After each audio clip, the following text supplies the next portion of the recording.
Islam, Islam, Islam, Moors. I am Menelik Allah Al Rahim Al Bey, and I'm here today to go over some things that most Moors don't understand or are not doing the research to um, find out about what's going on as far as the Moorish Science Temple. So, I want to go ahead and start off with Allah is the Father of the universe.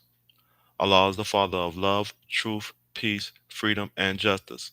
Allah is my God, my salvation, and my protection by night and by day through his holy, illustrious prophet, Noble Drew Ali, Amin, and Islamism, Morris. So, I'm here today to bring you this information on the files of the Moorish Science Temple of America, which the noble prophet Sharif Abdul Ali set up. And a lot of things have been going on as far as the coup of the Moorish Science Temple of America. They infiltrated it, and, a lot of faithful Moors.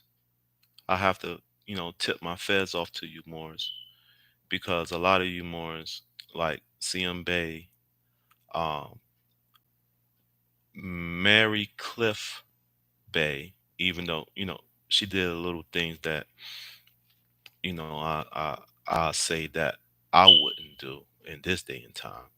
But I understand some things that has to be with a semblance of, freedom as far as what venue, or they might not understood like how I understand now and other Moors now understand and overstand. But I still want to tip my feds off because faithful Moors keep this movement alive. Now, we have these Moors out here that are dirty to the core. They try to push a narrative and propagandize Moors that are faithful to their nationality and birthrights. Okay?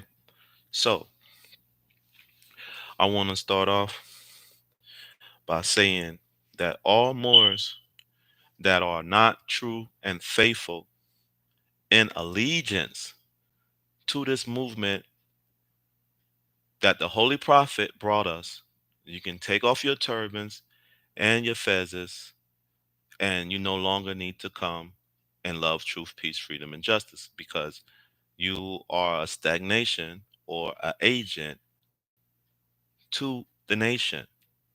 Now, for the facts, okay, I do solemnly swear this is what Sylvester A. Johnson, Stephen Weitzman said. I do solemnly swear that I will support and defend the Constitution of the United States against all enemies, foreign and domestic, that I will bear true faith and allegiance to the same, that I take this obligation freely without any mental reservation or purpose or evasion, and that I will well and faithfully discharge the duties of the office on which I am about to enter. So help me God. FBI oath of office. FBI oath of office. So they adopted the United States of America Constitution, okay, and they took an oath to the United States Corporation Constitution, which they adopted it from the real Constitution, which they have codified it, okay, up under the the the the yeah, they codified it, yeah, um ordinances and codes, okay, ordinances and codes, and it's colorable law, okay. So they took an oath to their usurpation of the United States of America Constitution. They adopted it through a coded system of revisions. Okay. Now, in September 2011, just days following the 10th anniversary of 9/11, U.S. news agencies published recently used FBI training documents meant to prepare field agents to surveil Muslims as part of the FBI counterterrorism program.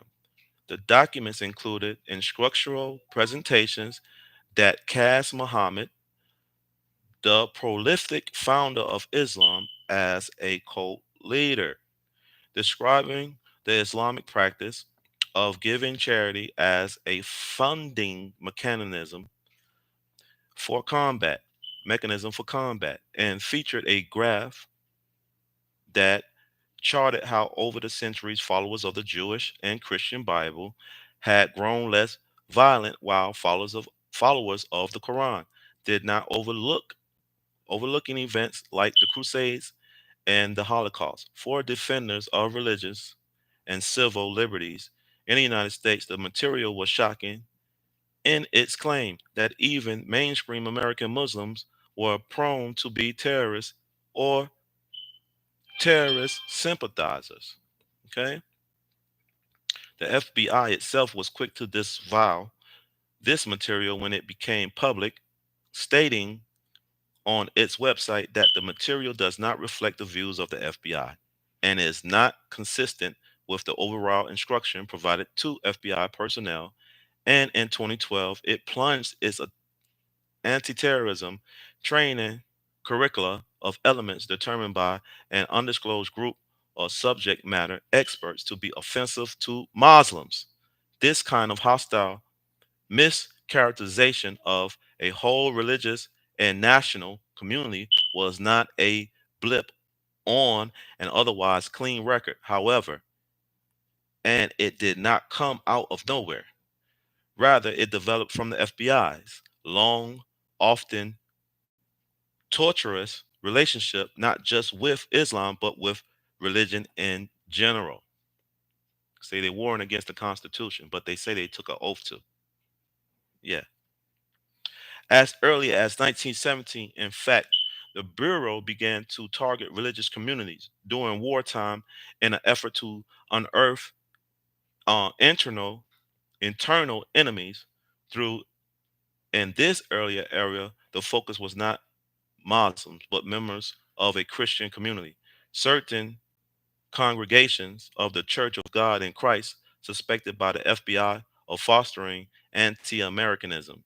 In the 1930s, the FBI became suspicious of an Moorish American Muslim community known as the Moorish Science Temple of America, MSTA, eventually recruiting operatives to infiltrate the group by posing as prospective, yeah, converts. So they posing as Moors, what I mean, coming into the movement, and they are agents. I'm gonna say this again. They are posing as Moors, okay, but they really Masons that took the oath to come infiltrate the Moors. So these are Moors by birthright, okay? Moors by birthright are agents working for United States corporation to come infiltrate and stagnate the aboriginal, autochthonous, indigenous Moors of, i.e., said Amexem, uh, the North Gate, North Africa, North America, Morocco. Here, okay. So this is this is not what I'm alleging. Okay, this is nothing that I'm pulling out of my fez or out of my turban. This is documented and it's FBI files. Now, I've been researching this stuff for a minute, and I had got my hand on a heavily redacted one. So now this PDF came to light, and it's not redacted as heavily as the one that I, mm, you know, got my hands on the first time. So now it's like the information is being more potent with the truth because the prophet is loosening the keys and I'm doing the work and other Moors are doing the work. I want to give a shout out to Grand Sheik, Cool Joe, Ottawa, L, and Kenneland Moors, and all the faithful Moors. I want to give a shout out uh, to Tawid, and I want to give a shout out to Robert Chung L, my other noble, and all my other nobles that's faithful, Yashan, uh, Ben Israel.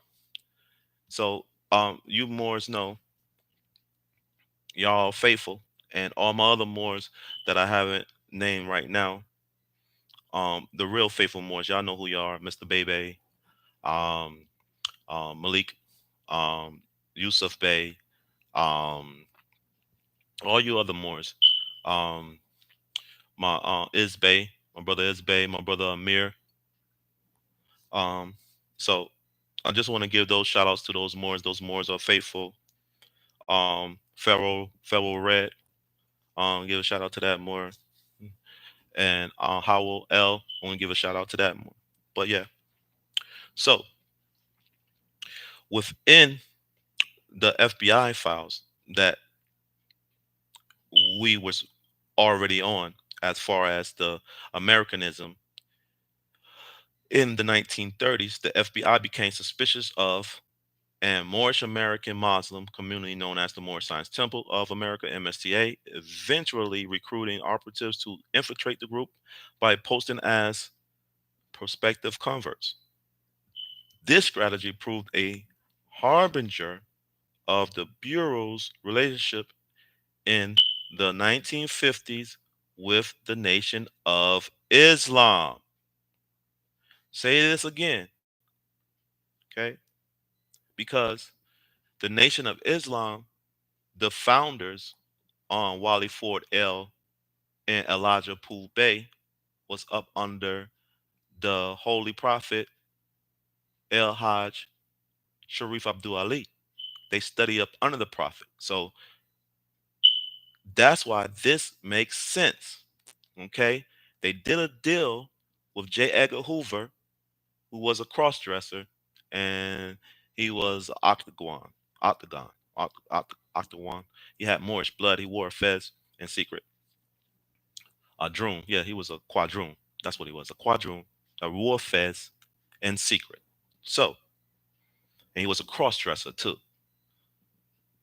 So, and these people secretly warred against the Moors for at least after the Prophet's demise, you know, 1929, somewhere around there, they've been made a deal with these dirty Moors, and they went into the schism, and then they had an offshoot of temples that went into the treason of doing what the United States corporation wanted them to do instead of following the Holy Prophet. That's why we have a lot of Moors that has been indoctrinated within the Moorish Science Temple, which they're supposed to be liberating the mind. But in aspect, they have been indoctrinating Moors and telling Moors that if Moors is not in the temple, and they're not doing exactly how they've been induced and indoctrinated to do, okay, then they are Moorish sovereign citizen, because you're supposed to come to the temple and naturalize into the United States corporation system, which is treason. Okay, that's treason. And I'm finna prove that to you right now. And for all you dirty Moors who keep coming up with some sovereign citizen crap, who keep coming up with some, oh, that's not lawful. That's bull crap because The bar association, right, and the attorneys are all foreigners that are here to keep you in bondage to the United States corporation. That's their jobs. Okay. All right. And the national security is you not knowing who you are. That's their national security. And they have the power through the apparatus. Okay. That's the military. That's the policy enforcers. Okay. All right. And through legislation, which is three-party house. Like they got the judicial, the executive, and legislative branch all to themselves. That's treason too. But anyway, let's get back into the main course. Okay, eventually recruiting operatives to infiltrate the group by posing as prospective converts. This strategy proved a harbinger of the Bureau relationship in the 1950s with the Nation of Islam, which it also sought to penetrate and disrupt from within. In more recent decades, the FBI has found itself investigating or in conflict with religious communities that cover the gain of American religious life, from modern European supremacists, which they call themselves white, which they took from the Moors. That is a Moorish status, white. Okay. All right. And they just started calling themselves white, which they are not that. They are really the black people. They are really the Negro. Okay. And they traded places with Moors in status because they are our children and they was forced into a nationality, okay, because they was enslaved. So through the Naturalization Act, that's when they was forced into a nationality. Then we were subjected and stripped from ours. Okay. So that is the main objective of the lesson. And then once they stripped us from our nationalities, they used the apparatus and power, which is treason, to oppress the Moors here in their own land. Okay. Now, this is nothing I'm pulling out of my butthole.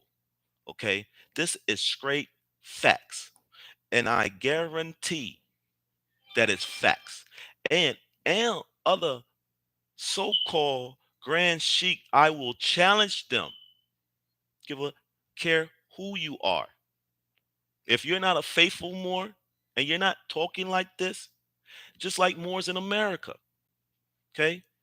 We hashed that out. And he's seen what we were talking about because education is everything. Once you do your own studies and you do your own research, man does not know by being told.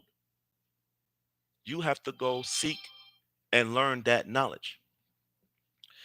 Now, with the Nation of Islam, which it also sought to penetrate and disrupt from within. In more recent decades, the FBI has found itself investigating or in conflict with religious communities that cover the the gamut of American religious life, from so-called white supremacist churches to the Southern Christian Leadership Conference, SCLC, under the leadership of Martin Luther King Jr., and from pacifist Catholic priests opposed to the Vietnam War to the branch of, the branch Davidians who believed their conflict with the FBI was prophesied in the book of Revelation. Muslims are not the first religious community to find themselves under suspicion, nor the first to have their religious claims interpreted as a cover for criminal behavior or terrorism. So that's the propaganda, Moors. Al Qaeda and all that propaganda. They threw innocent Moorish American men in prison. for standing on their square. That's what they did, more. That's treason. You cannot uproot Aboriginal and autochthonous Aboriginal peoples from their land and from their politics and from their system. Internationally, you'll be held for war crimes and treason. Because don't y'all understand y'all have a treaty with Moors? Don't you understand that? Okay? So the FBI's engagement with religion is worthy of investigation because it bears directly on important questions about state security, the separation of church, and state civil liberties, which is civics. We don't do civil, it's human rights, which these people cut us off from all this time. And then through the UN, which is fraud, okay, they want to recognize the human rights of the Aboriginal Indigenous peoples, but y'all been suppressing human rights for over 75 years and suppressing more sovereignty over 75 years. Y'all did everything in y'all power to keep the Messiah, the Moorish Messiah, down. That's what the whole thing was with J. Edgar Hoover. That was his job, was to keep Moors down, scattered, ununified, no unity. Okay? Now,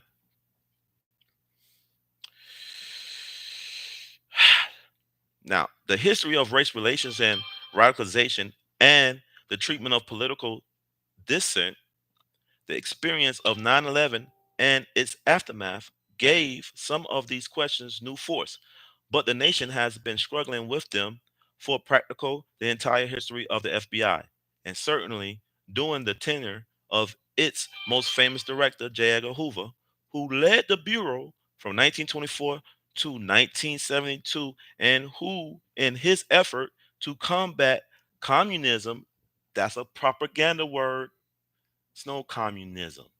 All this is propaganda, right? Okay. So,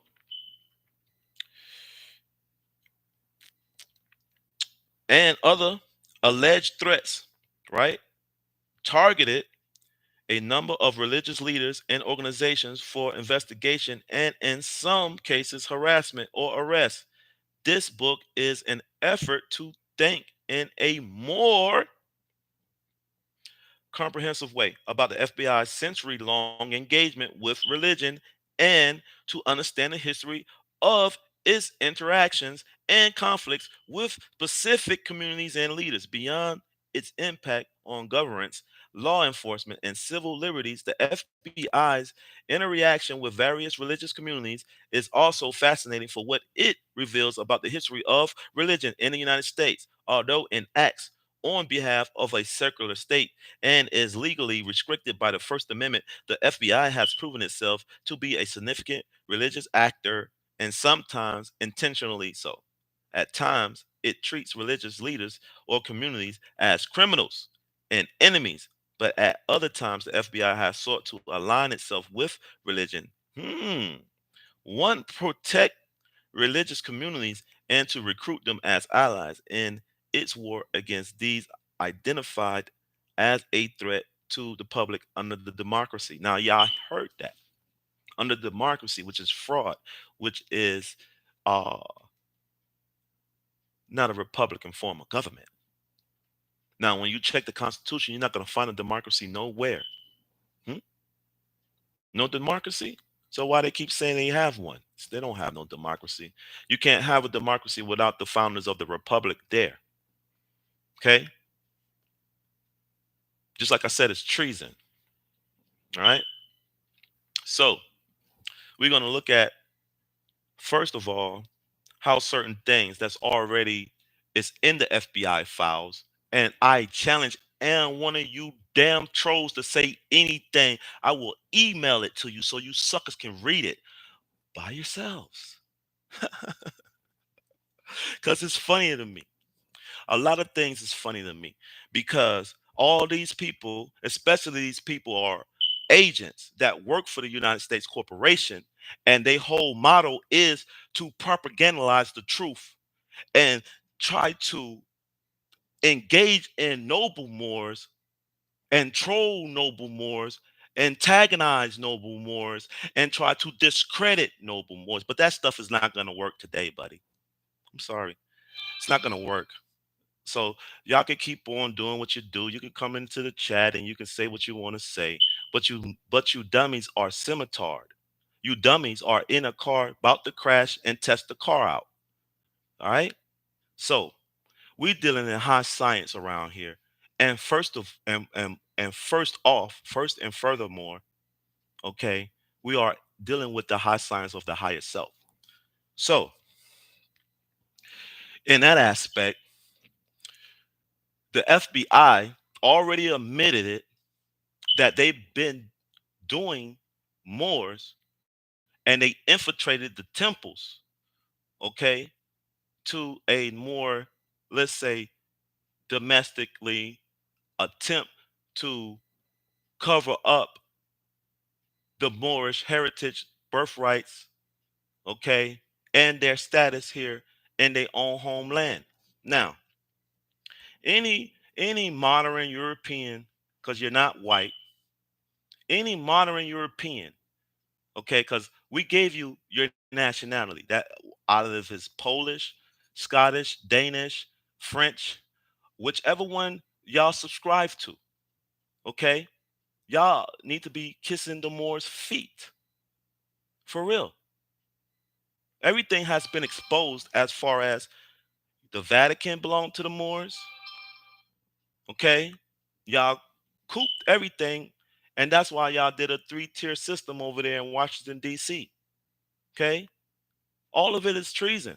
Every last one of you Europeans that's trying to push this white supremacist bullcrap, y'all don't have no standing in law at all. None. So anything that you say against a Moor, okay, y'all are gonna be either rounded up, Rex 84, and sent to whatever destination of land that y'all want to go to. Now, those Muslim sons and daughters that want to be here in the land and hasn't giving the Moors any type of nonsense, if anything, they helping the Moors, okay, they'll be the ones that's chosen to stay. But all the Moors that been working with this modern European, these Asiatics that been working with this modern European to cause harm and to diminish the birthrights of my children, my seeds, and my ancestors. You all going to be held accountable. And it's not going to be by Malik Allah. It's going to be by Allah, the big G. He going to hold y'all accountable. So it's not what I'm saying. No, it's what I know is going to happen. Even if I don't even get to see it. And I might do still be able to get to see it, but in a transition form. But I know for a fact that all these trolls are going to have to go sing to another tune. For a fact, I know. And for a fact, any of y'all, because the FBI already told us that they work for the Moors now. Okay. So you can keep trolling, but in a few years, I'm gonna say even, yeah, it's gonna be a whole different tune around here. Okay, because now the information is out, and we know exactly what happened to the Moorish Science Temples of America for sure, because it's in the FBI files. Now, now, now. I don't want to talk to none of you traders. Don't want to talk to none of you traders. Don't even call my phone. Don't even approach me because I don't want to talk to you guys. Y'all could have been straight up and noble about certain things. No, but y'all want to make a mockery out of Moors that's standing on a square. So, since y'all want to make a mockery of Moors, we're going to make a mockery of those who run around here spewing lies and hatred and talking about Moors with bucket KFC hats and all this bullcrap. I'm like an elephant, more. And I'm like, yeah, an elephant. He keeps all his memories. He don't he don't forget nothing. Okay? Nothing at all. So, under his name, okay? Now we're going to look at a former school teacher, Hoover, or perhaps we should say those who authored the works published under his name, had a lot to say about religion. He cast his war against communism, not just as an effort to preserve the American way of life, but as a crusade to defend religion itself against a godless atheism bent on religion's destruction and masters of deceit. A best selling work published under Hoover's name that was once required reading in some schools, however, argued that despite their tolerance and respect for dissent, and the constitutional separation of church and state, Americans should not lose sight of the fact that Western civilization was rooted in religious values and that belief in a supreme being with the source of democracy and its faith in humanity. Communism, by contrast, supposedly rooted in aristocratic materialism, all right? No, atheistic materialism, inexorable, opposed to religion, communism claimed to be circular and scientific, but in reality, it was its own kind of religion, according to Hoover, a false religion driven by a perverse uh, Masonic zeal. This threat was difficult to recognize, he claimed, because communism dissembled under the guise of religion, infiltrating churches in and to gain respectability, reach the youth, and enlist clergy as a front for communism or communist object objective. Hoover used his influence to promulgate a particular conception of religion, one that not only rendered progressive and pacifist Christians highly between authentic and modernized forms of Islam. Whoo!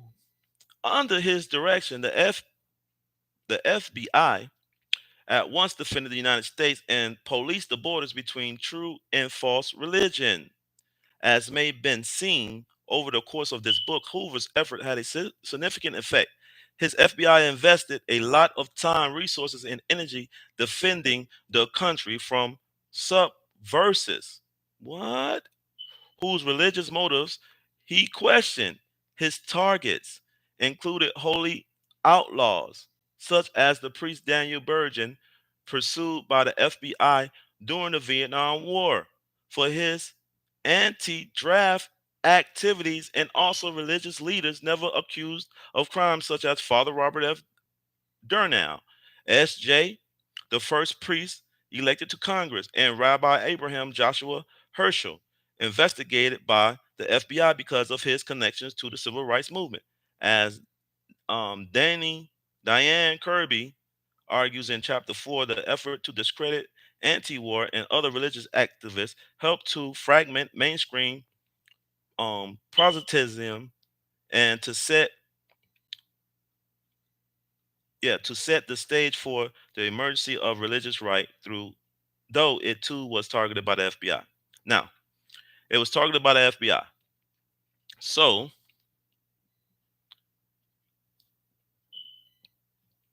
it was targeted by the FBI. Now, don't you know you have a religious protections up under the Constitution? So why are these people, FBI, violating the Constitution again by coming after people for their religious practices when it's already been secured by the Constitution? That's treason in itself. Treason. So, as Douglas Charles suggests, the FBI activities shaped by Hoover's religious and moral views also recast homosexuality as a national security. Homosexuality as a national security. So what happens in that? Because they wanted to look moral. They wanted to follow the Bible. because that was their principles to follow the Bible, but they cast away the Bible, they threw that away and brought this LGBTQT stuff in. Okay? And and they're not following the Constitution either.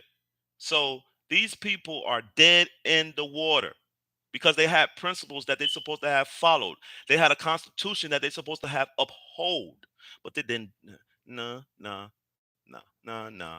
What they pushing today is LGBTQT homosexual activity. Okay, and no, no, no, no, no, no, no, no. And they said right here, responsible for the religious, moral, political landscape of American society in the final decades of the 20th century. But we should argue that it was one of the forces that shaped the landscape. The era that followed Hoover's death in 1972 brought many organizational and cultural changes to the FBI, but the Bureau has continued to play an influential role in American religious life at both the individual and the collective level. The current FBI does not play the same highly visible moralizing role that Hoover assumed for himself, but it still comes into conflict with religious communities now and then, as tragically illustrated by the standoff with the Branch of Davidians in 1993 and by more recent tensions with the American Muslim community. Some of these conflicts have had much broader repercussions. For example, the Oklahoma City bombing in 1995, okay, which killed 168 people, occurred on the second anniversary of the fire that destroyed the Branch Davidian compound and may have been motivated by the perception that the federal government was unfairly targeting unpopular religious groups. The belief that the federal government was engaging in the persecution of religious communities reflected paranoid conspiracy thinking limited to a specific subset of people. Okay, so now a subset of people, conspiracy, that was made up. That word communist, that word conspiracy, all propaganda to exact fear in the American citizens. Yeah, you dealing with those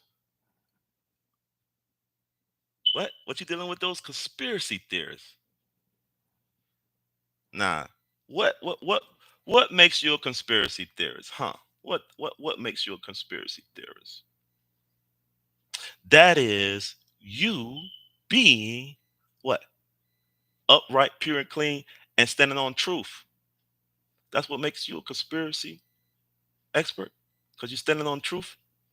Anything that's an opposition of you guys, y'all propagandize it, and then y'all make the people think Moors are crazy, okay? And then, prime example, what y'all did to Cat Williams, y'all made him think he was crazy, and y'all did all this interrogate and antagonizing, trying to make his life hell. But Allah guides me. So no matter what you do to me in the flesh, shall not affect me what's already inside of me in spirit and in soul. Because you can't touch that. And I damn sure will not sell it to any one of you devils. I don't care who you are. I don't care who you claim to be. Dictator, monarch, whatever you want to call yourself. You don't have no power or no authority over here in Allah's name. You don't. No power, no authority, because your time is up. All of y'all, Asiatics and you modern Europeans that been keeping people impoverished, stagnant, ignorant. Okay, you people, take a look at yourself. Go look in the mirror and get a reflection of self. So when you see Allah, when you meet your Maker, you can't lie. because this is going on in real time.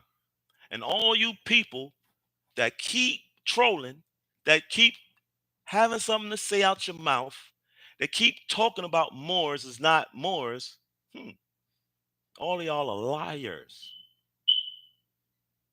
I guarantee you're liars because we have the information. We got the facts now. This is not hearsay, okay? This is not allegedly. This is not alleged. This is not hearsay,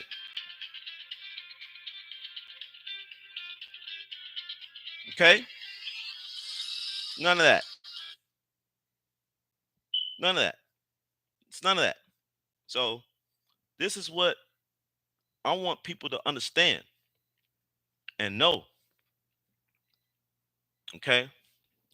Because we have to understand that this is out now. Now, we battled sheiks, we done battled trolls, we done battled all type of people who are not within this movement. Islam, no, Islam. I'm live right now, more. Oh, you're live. Okay, all right. Don't worry, don't worry. No, no, no more. No, no, no more. No, no, no, no, no more. No. Go on, say Islam to the people. I'm going in on Islam. I'm going in. Go ahead, more. Say what you want to say. Something. Look at I sent you something on WhatsApp. Something very special. Islam, Noble. I got you, more. I got you. You see? Look at it. I don't think you have this picture. Mm. This is everybody. Wow, more. This is beautiful, more. Let me see if I can put it up there so the people can see it. Yeah, it's a video. I took pictures, but I said let me do the video so you can see the entire Moors there. We only have a snapshot.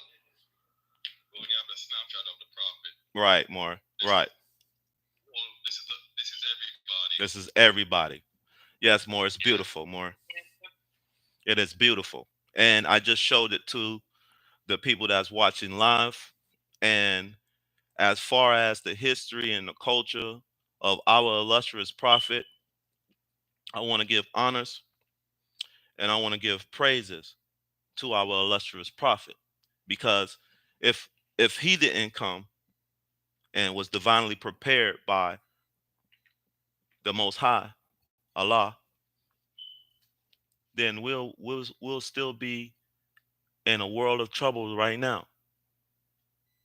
Yeah, we'll be like a cockroach in a bat. Right, in more. a bat's cave. Right, more. So I was going in on the subject at hand as far as the FBI files, more the the J. Edgar Hoover himself, a former Sunday school teacher. Hoover, or perhaps we should say those who authored the works published under his name, had a lot to say about religion he cast war against. Okay. Communist, which was made up. Communist, like I said before, communist is a made up word. So the communist is whoever he want to, war against, and mostly was Moors because he went around warring against the Moorish science temples, and he made a deal with um Wally Ford L, which we call him fraud. I mean for Ford L. I mean not Ford L, but Master Farad.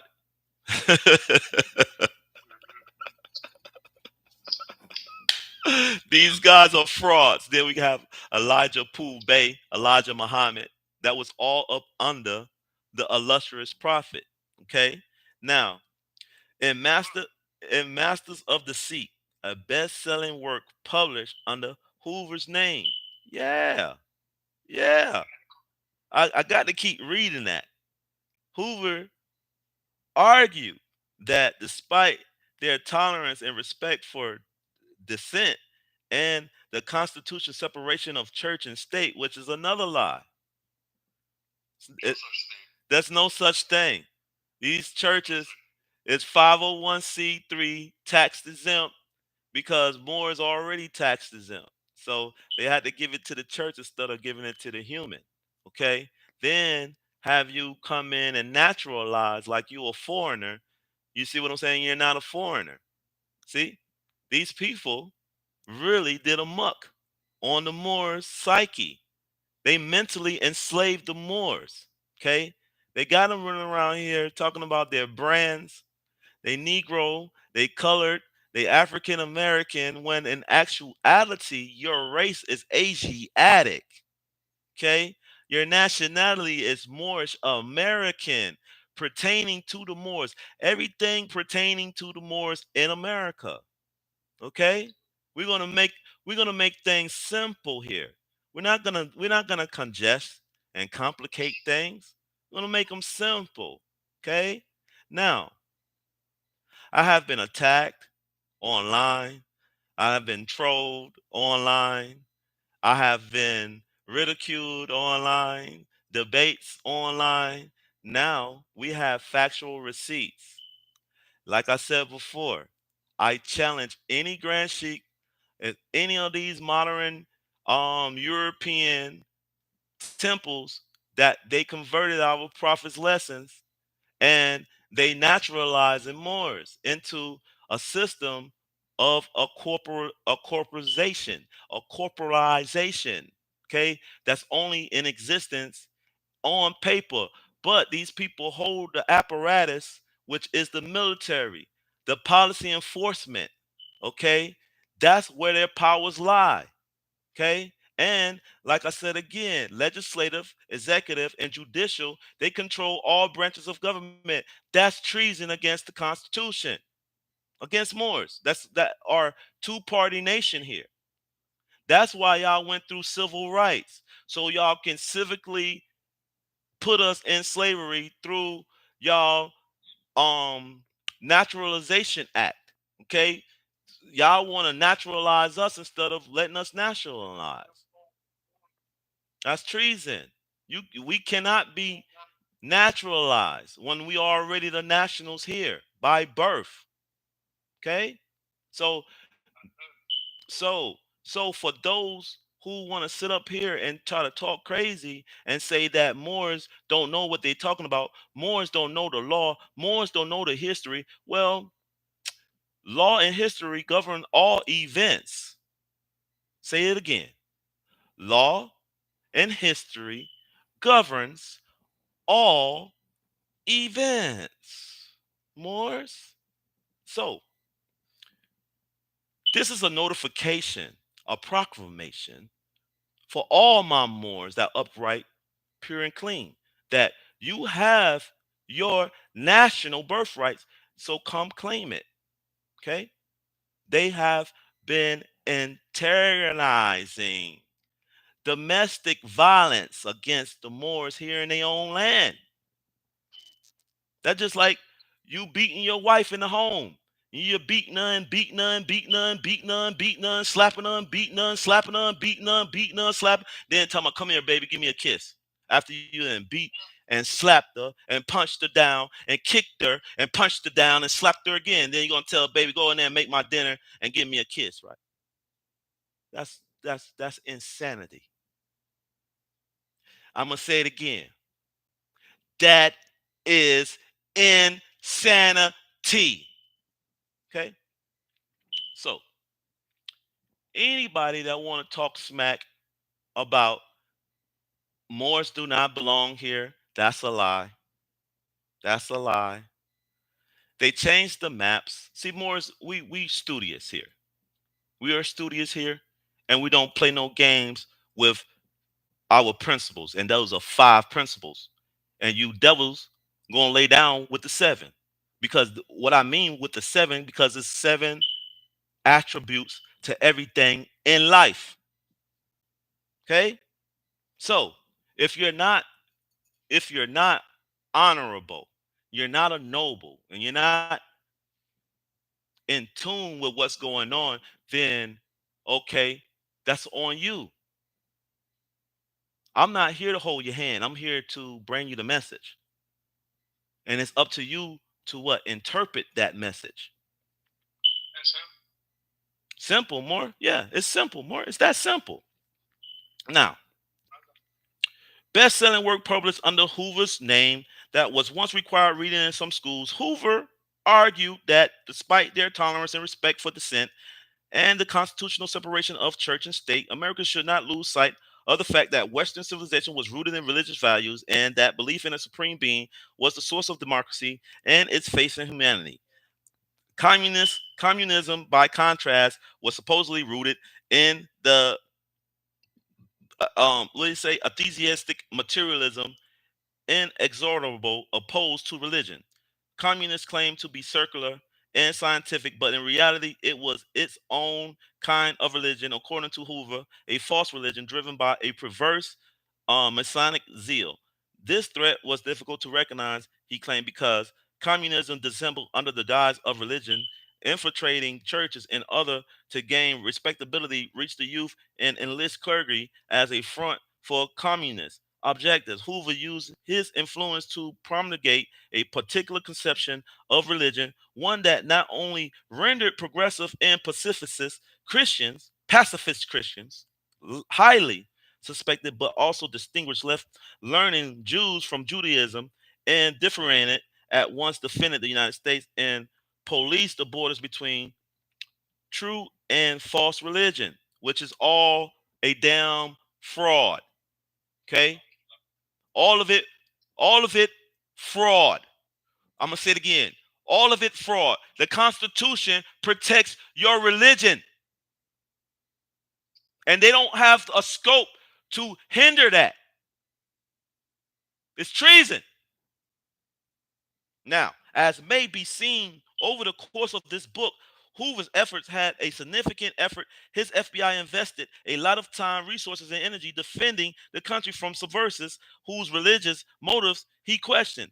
His targets included holy outlaws, such as the priest Daniel Bergen, pursued by the FBI during the Vietnam War era for his anti draft activities, and also religious leaders never accused of crimes, such as Father Robert F. Drinan, yeah, Drennan, S.J., the first priest elected to Congress, and Rabbi Abraham Joshua Herschel, investigated by the FBI because of his connections to the civil rights movement, as Diane Kirby argues in Chapter 4. The effort to discredit anti war and other religious activities helped to fragment mainstream Protestants and to set the stage for the emergence of the religious right through, though it too was targeted by the FBI. As Douglas Charles suggested, the FBI activities shaped by Hoover's religious and moral views also recast homosexuality as a national security issue that required federal intervention. We are not suggesting that Hoover's FBI is singularly responsible for the religious, moral, political landscape of American society in the final decades of the 20th century, but we would argue that it was one of the forces that shaped the landscape. The era that followed Hoover's death in 1972 brought many organizational and cultural changes to the FBI, but the Bureau has continued to play an influential role in American religious life at both the individual and the collective level. The current FBI does not play the same highly visible moralizing role that Hoover assumed for himself, but it still comes into conflict with religious communities now and then, as tragically illustrated by the standoff with the Branch of Davidians in 1933 and by more recent tensions with the American Muslim community. Some of these conflicts have had much broader repercussions. For example, the Oklahoma City bombing in 1995, which killed 168 people, occurred on the second anniversary of the first of the fire that destroyed the Branch of Davidian compound, and may have been motivated by the perception that the federal government was unfairly targeting unpopular religious groups. The belief that the federal government was engaged in the persecution of religious communities reflected paranoid conspiracy thinking limited to a specific subset of people, but especially since 9/11 reports of the profiling and surveillance of Muslims by the FBI do give one reason to worry about the Bureau unjustly profiling religious individuals. But these people had a divine what and national side. So they are really being treasonous, really being treasonous. Okay, and they knew this, but they was like, I don't care. I'm the one. I'm the marshal. I'm I'm the general. I'm the lieutenant. This is how the Europeans, the Muslim sons that are corrupted and racist talk, because they got some power. Okay, yeah, that's how they talk. So an order served what what So we're going to look at the Bureau unjustly profiling religious individuals when their faith is associated with a security threat. An ordeal suffered by Shahara Mayfield, a student witsman, taught when he was at Stanford, brought this subject home to us. Shahara's father, Brandon Mayfield, is an attorney, and he and his family are Muslim. In March 2004, terrorists launched coordinated bombings against the Madrid train system, an act that killed 191 people. Mayfield lived in a far off Oregon, but the FBI connected him to the bombing through an apparent match with fingerprints found on a plastic bag used to cover the detonator for one of the bombs. Seeking more evidence, but not wanting to tip Mayfield off, the FBI sought authorization from the secret Foreign Intelligence Surveillance Court, which allowed agents to place listening devices in the Mayfield home and in Brandon's law offices to search through drawers, closets, and computers, and even to take DNA samples from his wife's cigarettes. Shahara recalls a period of acute anxiety and confusion as her family began to suspect, while being unable to figure out what was going on, that someone was sneaking into their house and tampering with things. These are CIA operatives. These are FBI operatives that are doing these things, these covert spying on American citizens, which is treason. You don't have the authority to do that. Sorry. All your stuff is corporation. You don't have the authority. The Moors did not give you the authority to do that to American citizens. I'm sorry. Because y'all done put Moors to sleep, and the ones that y'all um ran off, y'all put in prison and kidnapped. And y'all left the suckers out here. But there's some real faithful Moors out here though that's still gonna come. And we're not playing. Now, when the media began to inquire about a possible suspect, the FBI became concerned that its investigation was about to become public and thus moved quickly to secure a warrant in order to detain Mayfield as a material witness. Its affidavits, it is now clear, included misleading and false information, even mentioning Shahara's Spanish homework as evidence of a connection to Spain. Look at there. These people. On May 6, 2004, her father was arrested and imprisoned, and things seemed headed toward a trial in which he would have to defend himself against what seemed inconstable scientific evidence.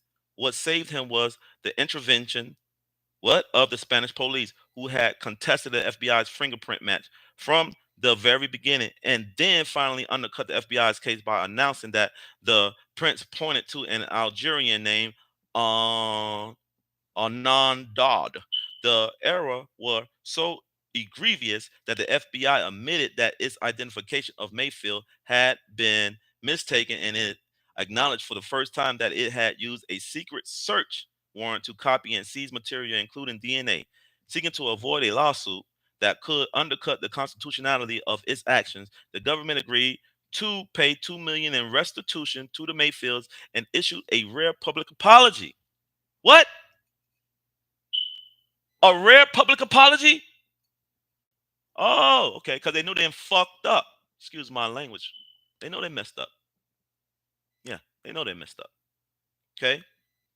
For his part, Mayfield, having refused to give up his rights to challenge the constitutionality of the law that had expanded the government's power to investigate suspected terrorists secured a court ruling that recognized two provisions of the United States of America Patriot Act as unconstitutional, though an appellate court later nullified that ruling effectively, restoring the constitutionality of these provisions.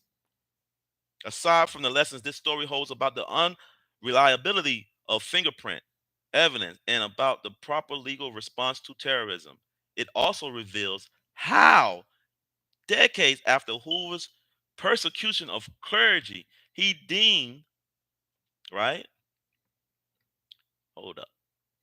He deemed, let me see. Well, yeah, recognize mistakes and question about match were raised. Okay, let me see. I got to get back to that influence that it did. Okay. Uh-huh. Okay, here you go right here. Now, apart from the problem,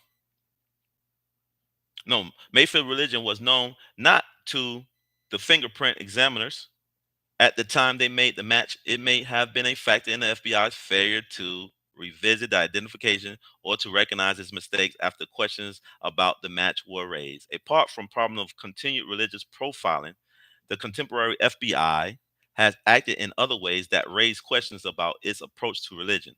The FBI today may not exert the border cultural influence that it did in Hoover's heyday, but it continues outreach and educational efforts that can influence how the public perceives and interacts with religious people, and some of those efforts can perpetuate biases. Okay? Okay? All right.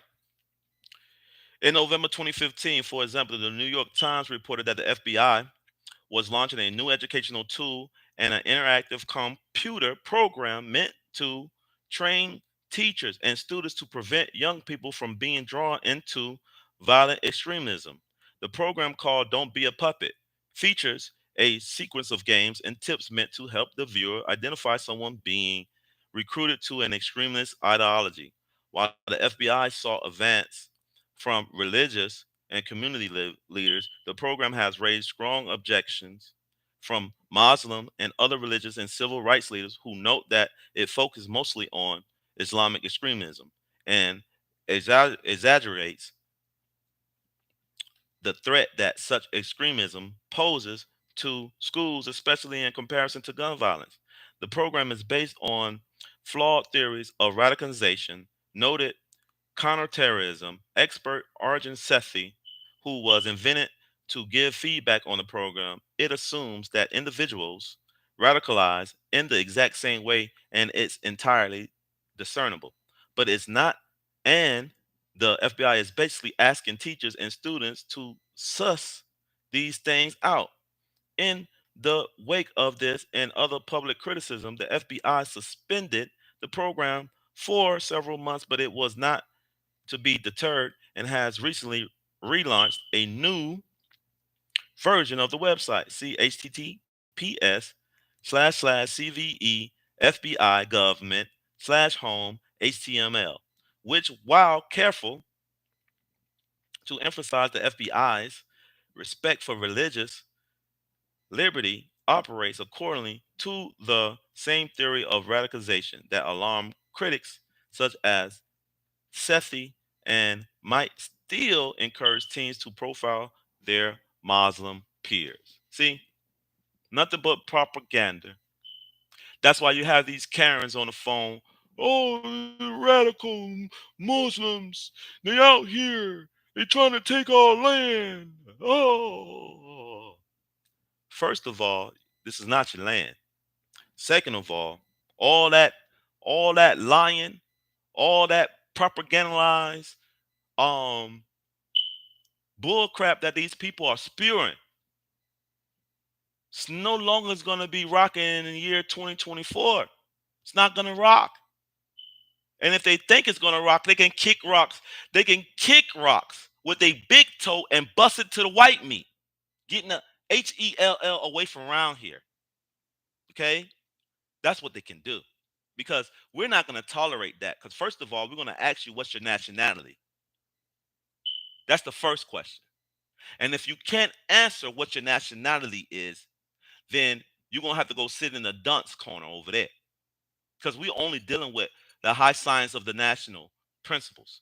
Okay? That's it. And if you can't answer those questions, then you cannot be over here in Moorish presence. Because we're not gonna deal with you. Period. So when these Moors and these European sons that that we allowed over here through treaty rights, okay, and and we have to recognize, Morris, that a lot of these things that um the modern Europeans are doing, not all of them are doing that. So when you Moors keep talking crazy about, oh yeah, we got to punish these modern Europeans, no, no, no, no, no, no, no, no, no, no. Not all of them need to be punished. Only a select certain few need to be punished. Yes, and need to be held accountable right along with these Asiatics. Yeah, because they don't get no free card. They don't get no free card, Morris. No, they don't get none. Now, the kind of initiative is not unprecedented in the history of the FBI, as it incurs earlier educational efforts during the Hoover era to counter the threat of communism. So we got to understand it echoes. Okay. So Hoover's FBI also sought to enlist the public in its effort to counter enemy indoctrination. It too released educational materials to thwart communists. So now they now this is it's like the info wars. Okay, they want to put out their indoctrination propaganda to make sure that nobody um you know go into a different paradigm. They want you to stay on their indoctrinated um brown versus border education indoctrination. Okay, and if you come up off of that and you self educate yourself, okay, and you find out certain things, they don't like that. They want you to be up under the mental slavery. Okay, all right, and they pay good to keep you into mental slavery. That's why you got a lot of these agents that are doing what they're doing because the FBI pays good. Yeah, they pay real good. You know what I mean? But also sought to enlist the public in its effort to counter indoctrination. It too released educational materials to thwart communists, right? Recruitment. And it also used a new technology, the film industry, to shape public opinion.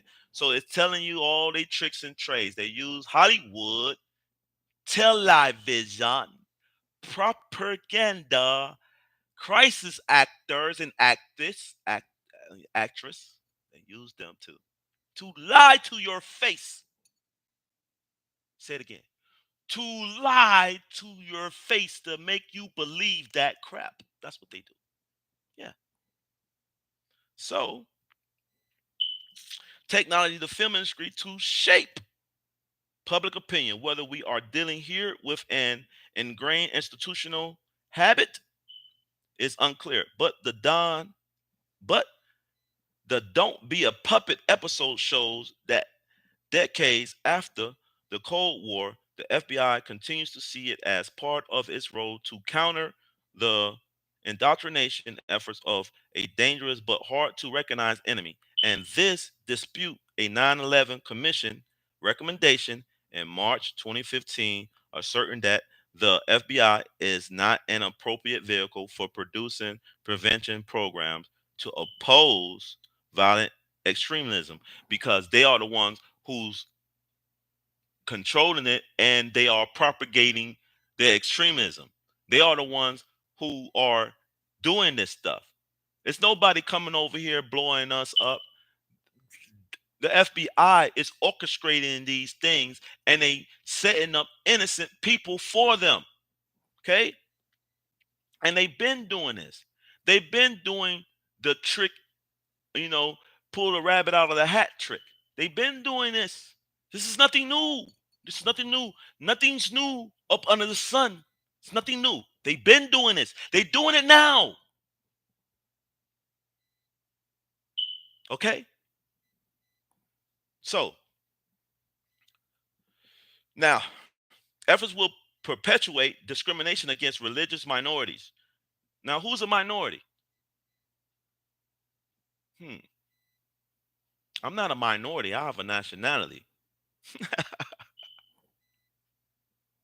Just as Hoover's educational efforts led to the targeting of Jews, Catholic descendants, and others deemed puppets of an insidious foe. Hmm. This it's just people that they wanted to control and put a narrative on so they can control them. You know what I mean?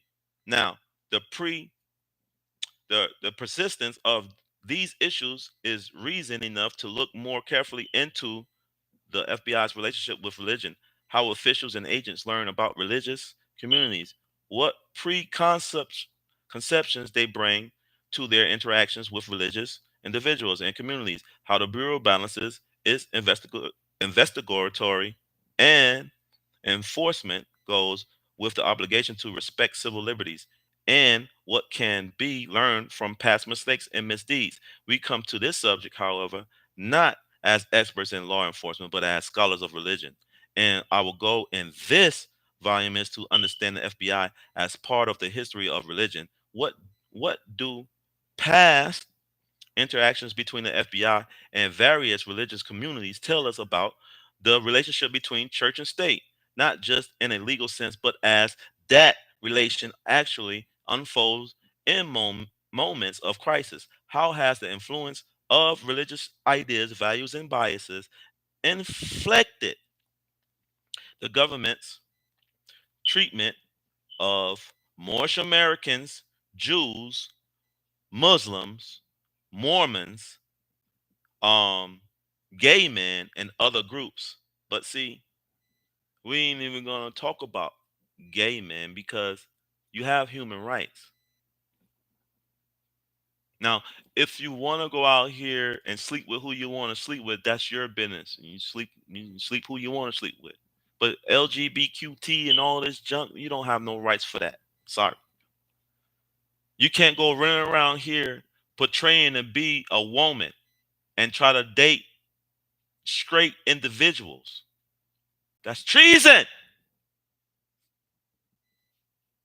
You can't do that. But y'all doing it because it's devilment. It's satanic. It's perverse. But y'all doing it, right? But y'all have something to say about me pointing that pointing that out right there. Okay, y'all better go read y'all Bibles. Y'all better go read y'all Qurans. Y'all gotta go read y'all Talmud. Y'all Torah. Cause man don't know by being told. Now, at even broader level, by focusing on the relationship between religion and the FBI, this book seeks to contribute to an understanding of how circularism and religion have shaped each other.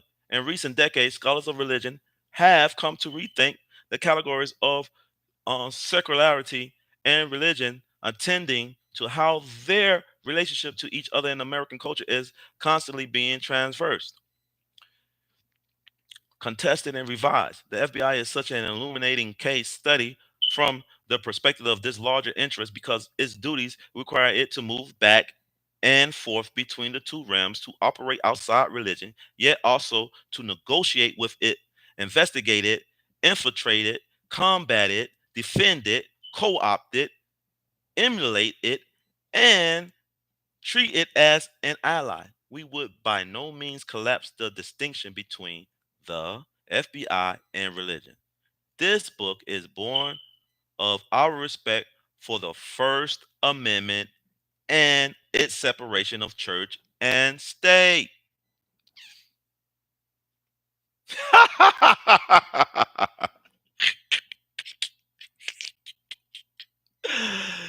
ah, of separation of church and state. But the history recounted here shows that they cannot be neatly distinguished from each other, that the government, in the form of the FBI, has infiltrated religious life in the United States, both literally and metaphysically, and that American religion has likewise infiltrated the culture of government. See, that's why government is national. You know what I'm saying?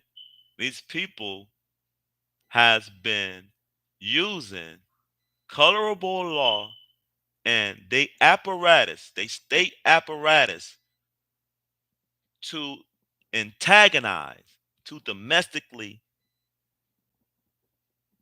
injure,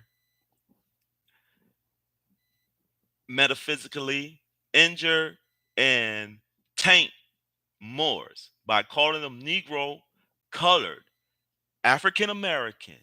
Okay? All those are brands. All of those are brands. They don't deal with the human being. Okay?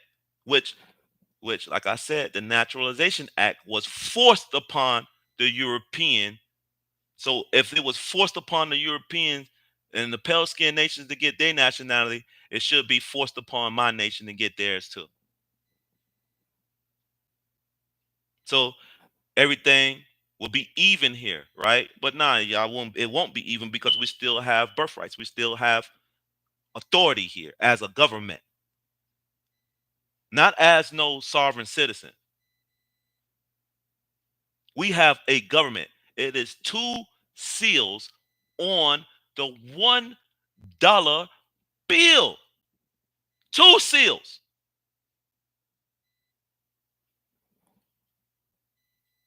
Now,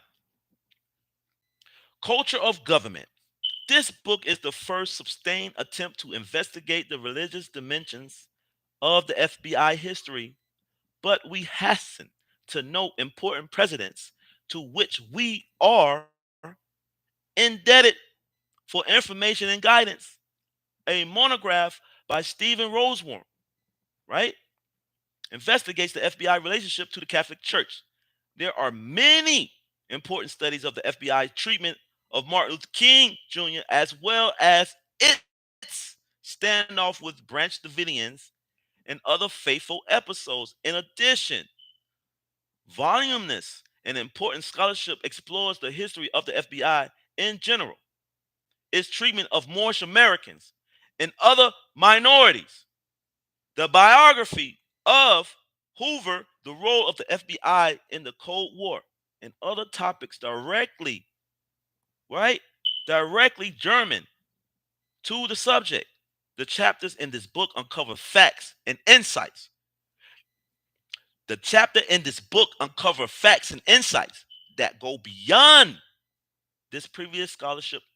However, and this book as a whole is an effort to draw the threads together by framing specific episodes and conflicts within a larger historical and cultural context, probing the intersections of race and religion in the FBI's relationship to Moorish Americans and other groups, and recasting what is usually treated as security studies as a part of the history of American religion, which they violate, which is secured by the Constitution. I'm going to say that again, which the FBI violates and is secured by the Constitution. So you have to understand the merit of treason that these people are putting upon the American citizens here. Don't you understand? We're not sovereign citizens. We're not criminals. They are the criminals. Don't you understand? So if Al Moore, if an European subject, infidel, come and try to talk crazy to the Moors about his land, his dominions,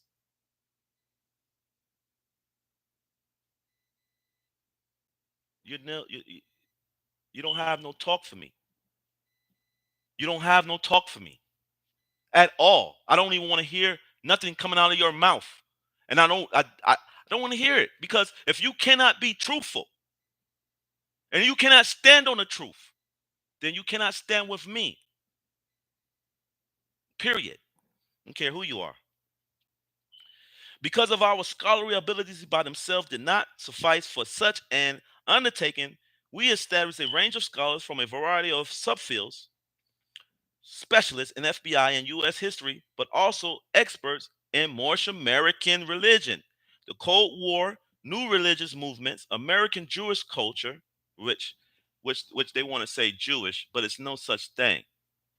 Okay, all right. We Aramaic, okay, Aramaic, okay, which are Moors. Okay, Jewish is a convert. They converts, and that's facts. The Bible was written in Arabic. That's a fact. But these people want to talk about we we are taking Islam. Well, we taking Christianity and mixing it, right? But they don't understand that all the hieroglyphs was converted into books from religions. But these people are scholars though, which have which have no merit to none of the real sciences. It's all new age stuff. It's ancient, which they took from the Moors.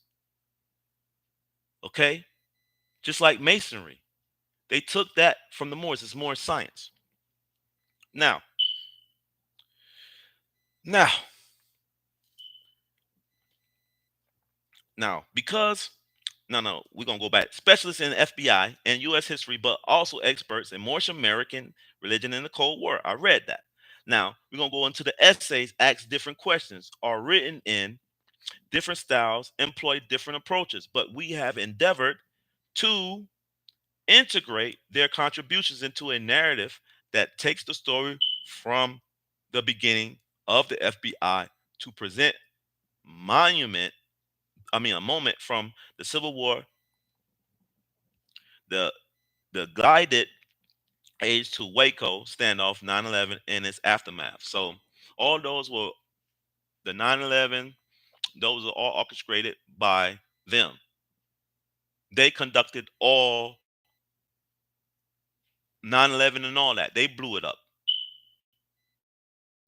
Why would we want to blow up our own stuff? They blew that shit up so they can go to war. Okay? Everything has a plan. The national security is us being Moors here in our own land. That's the national security. So that's what when Moors find out that they Moors and they have a birthright here, that's national security, because they don't want to relinquish their rule here. They took over everything, and which is treason. You can't take over the legislative branch. You can't take over the judicial branch or the executive branch. Just you can't just take all of that, all of it over without any Moors there.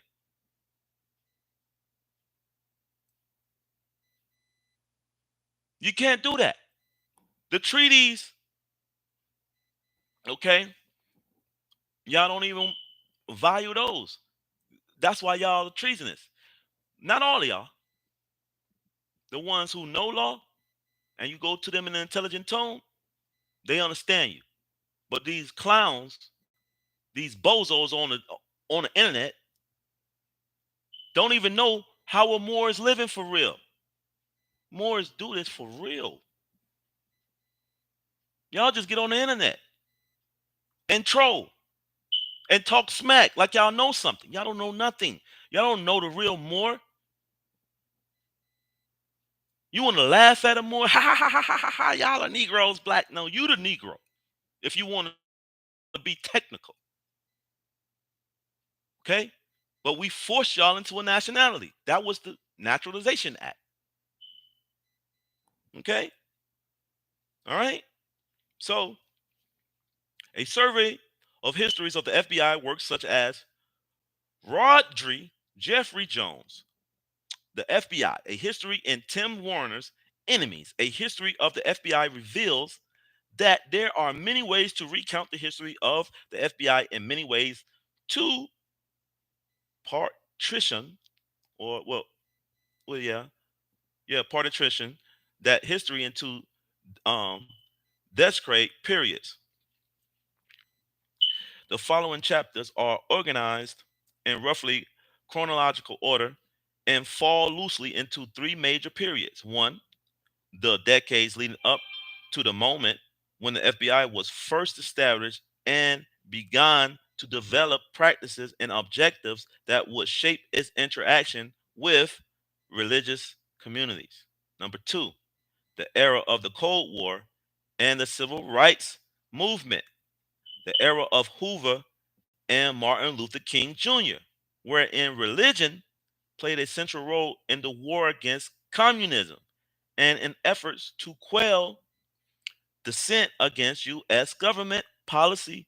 And three, the era since the end of the Cold War, a period shaped by Watergate and increased cynicalism toward the federal government by Jonestown Massacre and other events that fueled the public's fear of cults by the Reagan era and the rise of the religious right, and most recently by 9/11 and the war against terror. The book begins with chapters by Catherine Jen Loom, Lerone Martin, Theodore Corn Webber Jr., and Sylvester Johnson. 1 through 3 meant to illume the situation prior to World War II period when the FBI itself came into beginning, and when some of the patterns in its interaction with religious communities began to take shape. Already in this period, the Bureau was suspicious of religious um, pacifism, developing an antagonistic relationship not just with communists but with groups that challenge the economic status quo by defending the interests of the poor and working class. During this time, the Yoruba middle class, so-called white middle class background of agents was conditioning their interaction with Moorish Americans and other minorities. The Bureau was even conducting social moral campaigns inherited from still earlier religiously motivated reform movements. Moving into the period after World War II, chapter 4 through 8, the book devolves into the most legendary and infamous period of the FBI history, the age of Hoover, the Cold War, McCarthyism, and the Civil Rights Movement. The Cold War, as Dion Kirby, Jonathan Herzog, and other scholars have recently shown, had an important religious dimension. Kirby, in fact, describes the Cold War as one of the history's great religious wars. Not only was communism associated with godlessness and the persecution of religion, after all, but Christianity played a central role in anti communist propaganda, and church leaders were in the front ranks of cold warriors. So, y'all already hear that. All your pastors, all these major big pastors. Now I ain't talking about your little rinky dink pastors that have a little church back there in the back that's devoted to Allah and the Most High. I'm not talking about them. Not talking about them. I'm talking about the ones that are devils in disguise and only portray to be a spiritual and holy man facade. I'm talking about those guys. Yeah. Okay. Now let's get back into the facts. Role in anti-communism. Right. One of history's greatest religious wars. Not only was communism associated with godliness and the persecution of religion, after all, but Christianity played a central role in anti communist propaganda, and church leaders were in the front. Ah, ranks of cold warriors. The chapters in this section of the book by Kirby, Michael McVicar, Regan Scrumnett, and Sarah Imhoff bear out this thesis by investigating the FBI role in the religious dimensions of the Cold War. Now, including the religious rhetoric of Hoover's himself. Now, rhetoric of Hoover himself. Rhetoric of Hoover himself. Okay? The FBI efforts to stigmatized religious leaders. It deemed subversive its alliances with various religious leaders and its complex environment relationship to Jews. Kirby's overview of the period is followed by studies that focus on specific religious communities. Yes, McVicar essays focus on the FBI's efforts to infiltrate fundamentalist and evangelical religious groups and how those groups in turn emulated some of the practices of the FBI. Schimmett's contribution shifts the focus from Protestantarianism to Catholicism, tracing the development of an well, alliance between the FBI and the institutionalized Catholic Church over the course of World War II and the early Cold War. Imhoff's essay brings Jews into the picture by trying to account for the seeming contradiction between the FBI's treatment of Jews as likely communists and its representation of Judaism as a natural ally in democracy, war against communism. Together, these studies conform the thesis that the Cold War represent a major transformative moment in the history of American religion, and that the FBI played an important role as a catalyst for some of the changes. The FBI's persecution of religious leaders it thought of a subversive was one factor that reshaped the organization and internal dynamics of both Protestant and Catholic groups. Another factor was the rhetoric produced by the FBI, often published under Hoover's name, which had a major impact on how Americans define the difference between authentic and inauthentic religion, on the relationship between religion and the left, and on the public's attitude toward sexual behavior. Douglas Charles' contribution rounds out the section on the Cold War by focusing on the FBI's public relations and educational arm. Charles illustrates the FBI's influence on the public's conception of morality by exploring how Hoover FBI framed its persecution of homosexual activity, I mean, of homosexuality as part of an effort to preserve the moral character of the nation was a facade because J. Edgar Hoover was a homosexual himself, a cross dresser. Yeah, devils. They play moral. They play decent. They play upright, pure and clean. They grimy and they dirty. So that's why it has to be a significance between dirty Moors and dirty Europeans, clean Europeans and clean Moors. Yes, it's a difference because the Most High Allah was going to destroy Solomon and Gomorrah because no everybody there was dirty and wicked. Read your Bibles, okay? Read your Bibles. Now, now, an effort that treated gay men as a public enemy and that deployed against them some of the same tactics used against communism. Another major development during the Hoover era was the rise of the civil rights and so-called black power movements, which is no power, dead power.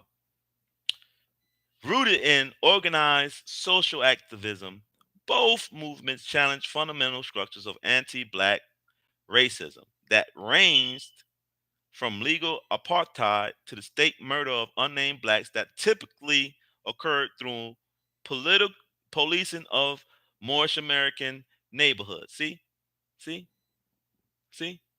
That's why they got to keep you black because they don't. You in your right national status. That's going to be an international problem for them. That's why they got to keep you black so they can murder you in black. They can blackball you. Yeah, yeah. But I ain't black. I'm white. My status is. My pigmentation is melanated carbon, which my Muslim son is deficient. Okay, so Anybody with any right mind know what I'm talking about. So it's for eyes to see and ears to hear. Now, another major development organized social activism.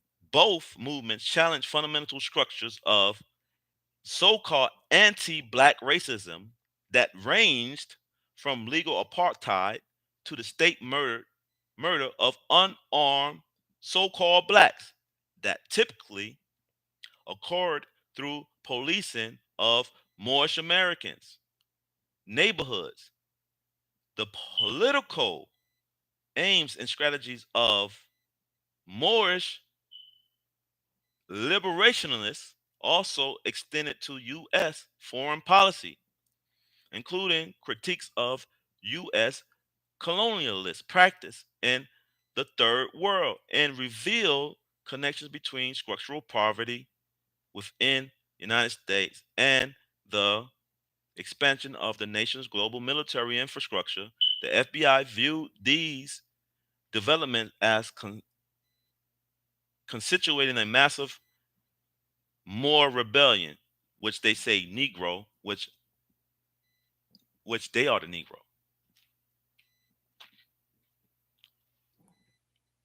Okay, they are the Negro. Period.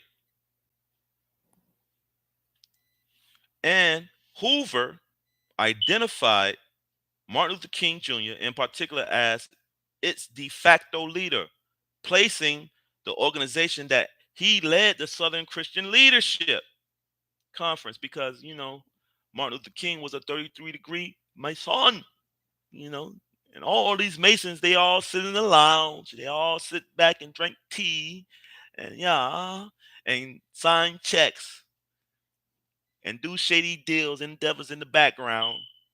And then they go on and infiltrate. Then they kidnap, they seek, and they destroy.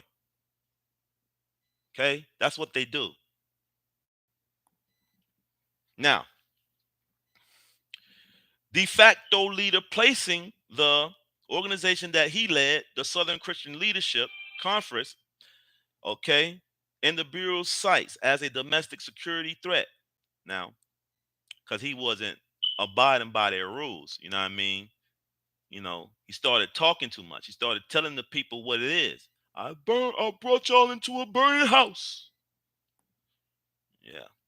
So, I ain't gonna say Dr. Martin Luther King, just was dirty. No, no, he tried to clean himself up. He tried to warn you. But, the FBI has something to do with his assassination. Know what I'm saying? Because they say he got shot and he died outside, but no, they killed him in the hospital. That's where they killed him at. But anyway, let's get back to this. King was the single most dangerous so-called black person in the United States, though that did not stop it from also seeing other more religious leaders, particularly El Hajj Malik El Shabazz. He's a Moor. He found out the truth. So when he found out the truth, he went and changed his appellation from Malcolm X to El Hajj Malik El Shabazz. Okay? And he knew the real truth, and that's why it was a problem. Okay, it became a conundrum, and they had to take our holy leader out. Okay, they had to take Malik out because he was going to tell the Moors he was going to hold United States Corporation for treason. Okay, but they assassinated him. Okay, and Elijah Muhammad of the Nation of Islam as a major threat as well. Okay, because he sold out. These issues are taken up in the chapters 9 and 10 by Carl Evans and Sylvester Johnson. Johnson explains how the Bureau succeeded in disrupting the SCLC's efforts to transform racial power during the final years of King's life. culminating in the increase and criminalization of civil rights activists and causing King to wonder whether the SCLC should abandon its Poorest People campaign. Given the violence erupting during the protests as a result of the FBI's counterintelligence practices, focusing on the FBI's relationship with the Nation of Islam, Evans describes the circumstances under which the FBI infiltrated this Muslim group to counter the aims of its leader, Elijah Muhammad, and the influence of its chief minister, Malik El Hajj Shabazz, okay, whose charismatic, sermons and speeches targeted the role of racial whiteness and fatal violence against non-whites in the United States and in poor non-Western countries. Both chapters elucidated how a growing relationship between the Bureau of Local Police Departments was integral to criminalizing these religious movements and the public activism they inspired. It would be a mistake to infer from these chapters that the Bureau's relationship with America's religious groups have been consistently hostile. Of course, it has been consistently hostile because they was the bully.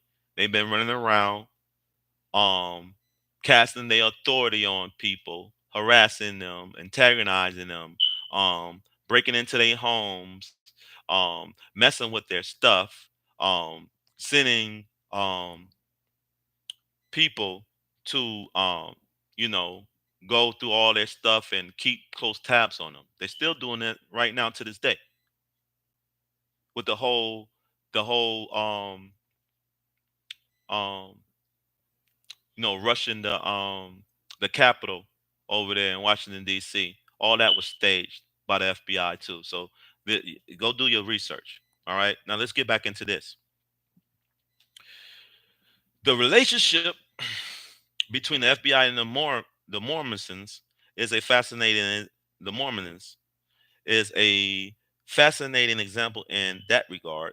Although in the 19th century, Mormons found themselves at odds with the federal government. Over the 20th century, that relationship changed as Mormons sought integration into American culture and aligned themselves with civic virtues like patriotism, treating it not just as a political duty but as a religious act. Mormon efforts to align the church with the government proved so successful that by the 1980s, the federal organization like the CIA could look to the Mormon community as a natural recruiting ground for agents. Now, y'all see that. Y'all see that for agents. Now, you know what a Mormon is, right? That's our stuff. More man. Okay? That's our stuff. These people take our stuff, they convert to it, they claim it, okay, but they don't want to show no appreciation for it. They don't even want to keep their oaths. Okay, they don't want to do that because once they give you your stuff back, they no longer have no significance. They have to give you back your stuff, and they don't want to do that. They like your stuff. They want to keep playing with it. They don't want to give it back. You see what I'm saying? But we're gonna make them give it back. But only those gonna get what they get out of this. So you ain't doing nothing. You ain't gonna get nothing. Okay. Now, the Mormon efforts to align the church with the government proved so successful that I already read that. Now, in chapter 11, Matthew Bowman follows the developing relationship between the FBI and the Mormons during the latter half of the 20th century, and he notes an interesting turn in this relationship during the 1980s. By this period, the Reagan era, Mormons were seen not only as exemplary Americans, but also as exceptionally loyal and morally disciplined, and thus uniquely fit for intelligence service. Over the course of the 1970s and the 1980s, however, as the public's perception of the federal government changed, Mormons' association with the government backfired, contributing to a remerging suspicion of Mormons in popular culture.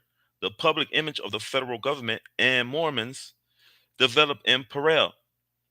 parallel ways, both becoming objects to conspiracy thinking and um, synchronism. And Bowman's analysts suggest the two developments are not unrelated, reflecting the very association between Mormonism and the government that Mormons themselves had worked to foster. Focusing on the FBI, Bowman's analyst traces this shifts in ways that help to explain the end of the religious alliance that Hoover had worked so hard to cultivate during the Cold War. Chapter 12 and 15 focus on the FBI history since the end of the Hoover's era and especially since the 1990s, right?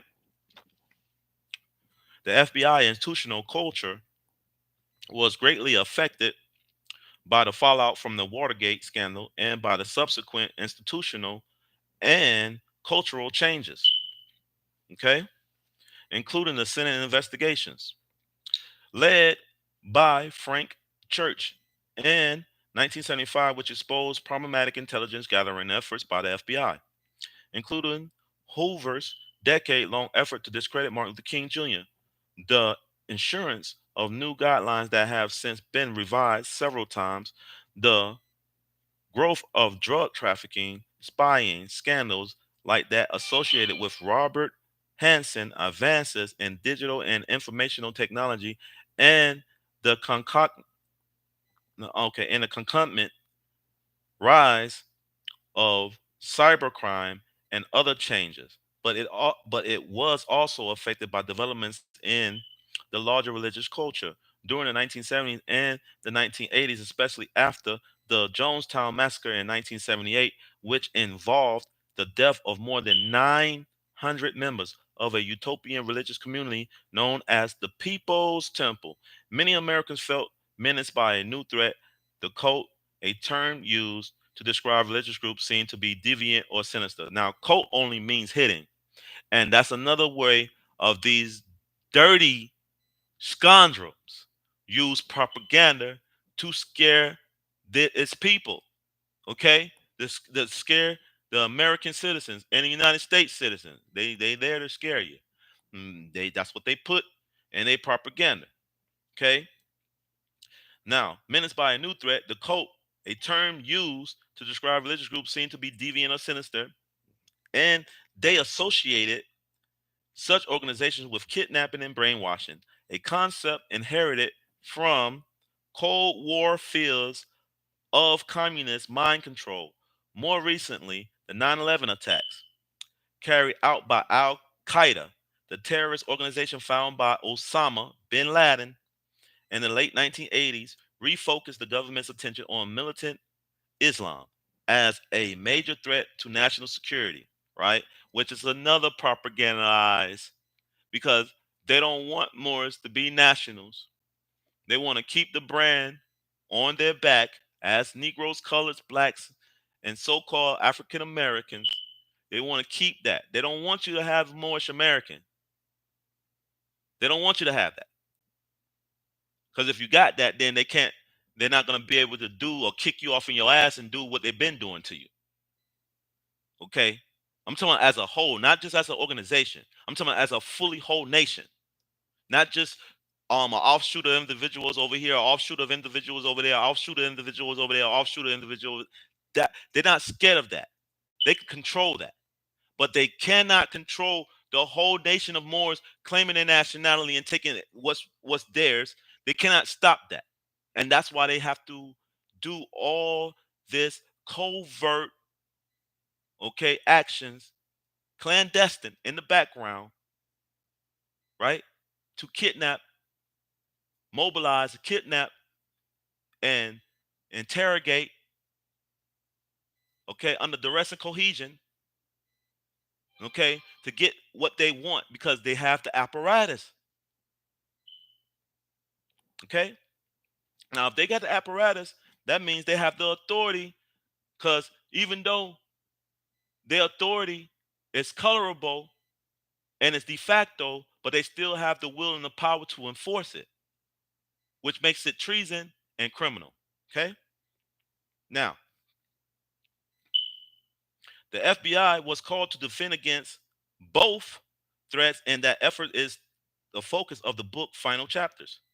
Two events in particular loom large in this section: the standoff with the Branch Dravidians in 1993, and of course 9/11 and its aftermath. The first event involved a 51-day siege of the Branch Davidians compound, the Mount Carmel Center Ranch near Waco, Texas, that culminated on April 19, 1993, with an FBI assault that left 76 people dead, including 20 children, two pregnant women, and the group's leader, David Koresh. The Branch Davidians split from the Seventh day of Adventist Church in 1955, but in popular imagination, the media, and the minds of some of those offering advice to the FBI during the siege, they were a cult. What happened during that conflict, including the FBI's role, has always been controversial. And the chapter by Catherine Wessinger offers a revolutionist interpretation of the standoff in light of evidence not taking into account in official reviews of the FBI's conduct, which mostly exonerated the Bureau. The 9/11 attack is perhaps too familiar to many readers to require recounting, since we are still living in its shadow. Its impact on the FBI mission and organization, and its implication for the FBI interactions with the American Muslim, I say Muslim community, are recounted by Michael Barakan, a political scientist who has written extensively on religion and violence, and whose contacts with the FBI go back to the period of the Waco siege. As he notes, 9/11 forced the FBI to change its mission beyond investigating crimes and apprehending criminals. It was now charged with preventing terrorist attacks, a preemptive role that required it to intensify its intelligence gathering efforts. This was the period in which the FBI conducted its surveillance of the Mayfields, and Barkan's essay helps to fill in the context in which such actions happened. Barkan also rounds out a series of chapters devoted to the Islamic community. In addition to being organized chronologically, the book also focuses on different religious communities, Protestants, Catholics, and other Christians groups, but also smaller or more marginalized groups such as Mormons and Jews, in part because Muslim Americans have been the focus of so much attention since 9/11. However, we have included several chapters of Islam, which collectively tell a story that goes back to the very beginning of the FBI and is continuing into the present. And email correspondence with U.S. Michael Barkin recalled a meeting he had in 2006, which 2 dozen of so terrorist analysts was struck him about. The experience was that the analysts admitted knowing little about Islam. What makes their ignorance all the more surprising is that the FBI has such a long history with Muslims going back to the 1930s, and its efforts to surveil and infiltrate the Moorish Science Temple of America and Moorish American Muslim organization, formerly organized by Timothy Drew in 1926, but he did it before 1926. He started in 1913. Okay, all right. Sylvester Johnson tells the story of this effort, showing how the FBI repression of the Moorish Science Temple intensified during the enforcement of the Selective Service Act in the Second World War, and extended to harassment as the Bureau deepened its response to the group's anti anti Christ theology. No, anti racist. My bad. Let me blow this up a little bit. Okay, anti racist theology and its creation of collective farms to enable black entrepreneurship. So we don't want that label black. We want enable more of more entrepreneurship and economic independence. Events chapter, right? Drawing on his research into Elijah Muhammad, continues this history, though the Nation of Islam, more recent dimensions of the FBI relationship to American Muslims emerged in Junad Reina's chapter on the FBI's attempts to prosecute an American Muslim who had immigrated from Pakistan to the United States, a history which suggests that a century long pattern of Islamophobia and the radicalization of Islam continues into the Obama era. This brings us to the present moment and the future of the FBI's interaction with religious communities. We intend this book for a broad relationship for general readers as well as for fellow scholars. And one of the audiences we hope to reach is the FBI itself, which in recent decades has shown a disposition to learn from academia to the point of reaching out for expertise to the American Academy of Religion, the nation's largest organization devoted to the academic study of religion. We hope to encourage such engagement, but we must acknowledge that it has had limited impact so far, and we think that calls for some self reflection, not just from the FBI, but from scholars of religion who think they have something to teach the FBI. Has the expertise of scholars of religion been as helpful as they expected or would like it to be? And if not, why not? The effort to develop communication between the FBI and scholars of religion raises other questions as well. In the past decade, scholars have found themselves in difficult situations that expose the ethical challenges of working with the government. In recent years, for example, there have been sharp and important debates about whether it is appropriate for anthropologists to work with the military in Afghanistan and Iraq, or for um, psych psychologists to abet the government in its effort to coerce information. Damn. So they're gonna coerce. They're gonna you know make this information so it's all dirty. It's the efforts to you know force people into doing something. You know what I mean? That's not noble at all. It's all cohesive. You know what I mean? um, Information from detainees. Part of the problem is that the government does not always use scholarly expertise in intellectually sound of ethical ways because their whole agenda is to be ignorant and act like they just doing their job. Because if you're gonna deal with any type of Muslims or any type of religions, you have to have scholars to know the aspects of Islam and to know the real aspects instead of this propagandized. So that means that if I put a battery in your back and hype you up to think just like all these so-called white supremacists running around here, they think they really white people. They're not. You're not. You're melon deficient. You're carbon deficient. That's what you are, and you're not white.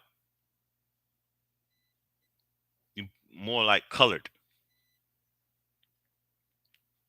But we're not doing that to you because you have a nationality, right? So we have a nationality. Why not you respect our nationality? Just like Morgan Freeman said, I'm gonna stop calling you white, and you're gonna stop calling me black, and that's it. Call me more. Now let's get into this because situations that expose the ethical challenges of working with the government in recent years. For example, there have been sharp and important debates about whether it is appropriate for anthropologists to work with the military in Afghanistan and Iraq, for psychologists to abet the government in its efforts to coerce information from detainees. Part of the problem is the government does not always use scholarly expertise. Yep, we already read that. So, well, sometimes the FBI has gone astray by relying too much on questionable sources and pseudo experts, code deprogrammers of anti-terrorism experts who can perpetuate misinformation about the religious communities they claim to know so much about. See, I just said that. It's all in the document. You know what I mean? Yeah. So undertaking a book like this has compelled us to think not. So Moorish American was brought to us by our illustrious universal prophet. Moroccan has been usurped by the European powers, and they put it over there on the west side of Africa. Okay, all right. Which this is supposed to be the west side, right? Or the east, right? Right. So FBI has gone astray by relying too much on questionable sources and pseudo experts. So they using propaganda pseudo experts, liars. They using liars. I'm gonna say it again. They are using liars to prove their claim. So they don't have no claim. Period. FBI has gone astray by relying too much on questionable sources and pseudo experts, code deprogrammers, or anti-terrorism experts who can perpetuate misinformation. I'm gonna say it again. Okay. Undertaking a book like this has compelled us to think not just about the FBI, but also about the roles and responsibility of scholarship itself. So it's not just the FBI, it's the scholars, it's the people who've been writing this crap, who've been putting it in schools. It's all propaganda. And I'm gonna tell you something, swindle hoodwink. You talking about if you knew Moorish history, you wouldn't be calling yourself Moorish American. You's a dummy. Don't you know what Moorish is, dummy? It pertaining to America, dummy. I'm gonna say it again. Hoodwink, troll, FBI agent, punk boy. I know what Moorish American means. You faggot. I know what it means. So don't try to come over here and tell me what Moorish American means. Okay? Anything else you want to ask a question about? Huh? Huh? Huh? Do you want to do any other thing you want to ask me about? Because everything that you're talking is pseudo. Hoodwink, FBI agent. Go sit down somewhere and go put a KFC bucket over your head. You damn punk. Go sit down somewhere. Get out of my feet. Because you're not going to stop nothing. Okay? Now, investigating the FBI history is fraught, right? With challenge by its very nature. The FBI is a secretive organization. It is also extremely complex with multi-layered, okay? And it's difficult to penetrate into thinking and decisions that are not part of the public record. So they're lying to the people. They're not putting nothing in public. They're doing all these covert missions, and it's treason. And they're lying. They're getting on the stand and they lying. Okay. So they can lock up innocent Moorish American man.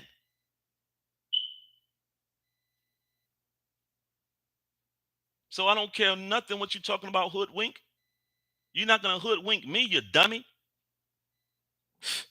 Get off my feed, man. Nobody cares about the FBI or the alphabet soup because I'm upright, pure, and clean and righteous. And I'm standing on the laws that is afforded through treaty and constitution. FBI's behavior, one should not natively accept itself representation, representation, but on the other hand, suspicion of the FBI mirroring a broader suspicion of the federal government that has taken root under the influence of the Vietnam War. Watergate and the war against terror can also skew interpretation factoring. So they interpretation. So it's interpretation.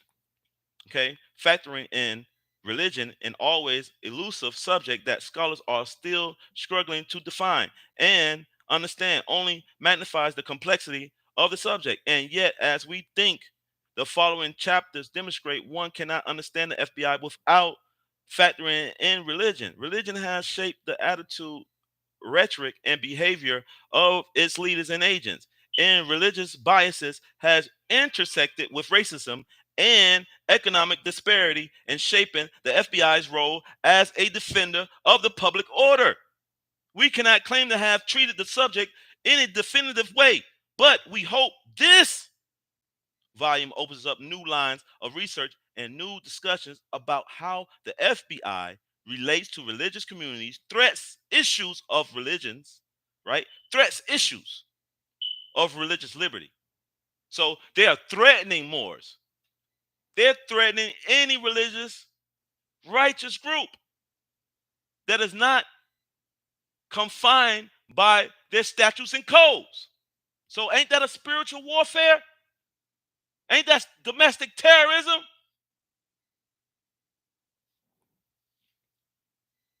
We began this introduction by quoting the oath taken by new agent trainees in the FBI on their first day of instruction at the FBI Academy. Repeat it. Okay? Repeat it. So you people are repeating the same thing. During their graduation ceremony, we did so for two reasons. First, the oath makes clear that the primary responsibility of the FBI is to defend the Constitution of the United States of America.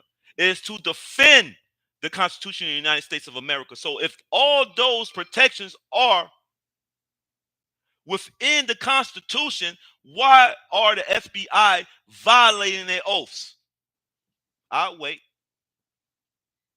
Why are they violating their oaths? Hmm? Oh, that's a question for the people. Yeah. Now, it says, we graduates, we did, okay. Now, the primary responsibility of the FBI is to defend the Constitution. Okay. States against all enemies, foreign and domestic. We read that. What is at stake in the history of the FBI interaction with religious communities is, of course, the First Amendment, its protection of religious liberty and freedom of protest. And if we focus on how the government has transgressed this boundary, that is because we hope in our way to also defend it. But that brings us to the second reason we begin with the oath, as the reader is likely to have discerned the oath itself is suffused with religious language. I will bear true faith and allegiance. I will, will, and faithfully discharge the duties of the office. So help me God. The FBI is woven into the history of American religion, and religion, as the oath illustrates, is woven into the culture of the FBI, though sometimes in ways that those who administer and take this oath do not intend or recognize it.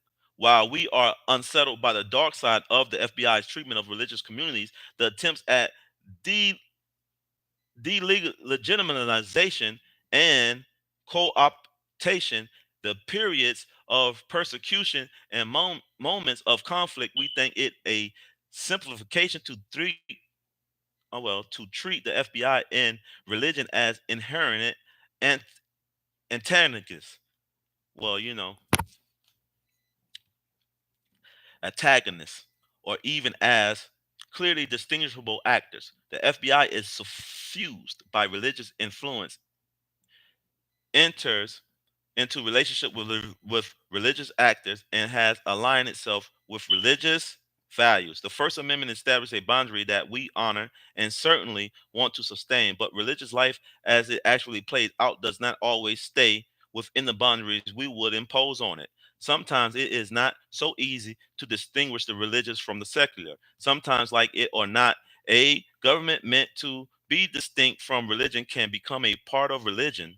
We find the blurring of that boundary threatening, but we also find it fascinating.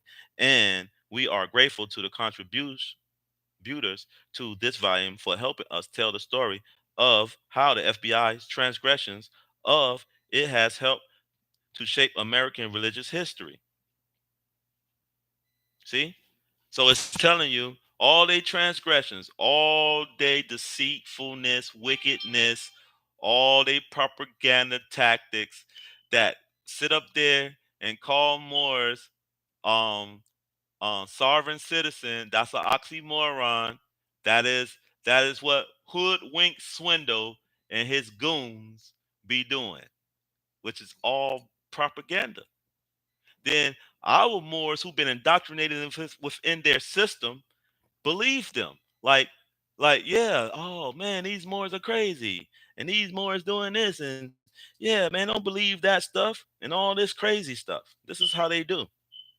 They want to discredit Moors. Okay? That's their whole agenda. Now, American religion and rise and internal security. Okay? The sanctioned history of the birth of the Bureau of Investigation, renamed the Federal Bureau of Investigation in 1935, is tightly tied to the Progressive era. The Bureau was officially created in 1908 as the brainchild of Attorney General A.G. Charles Bonaparte and President Theodore Roosevelt. The president and his AG appointee, the Bureau official history notes, were progressives.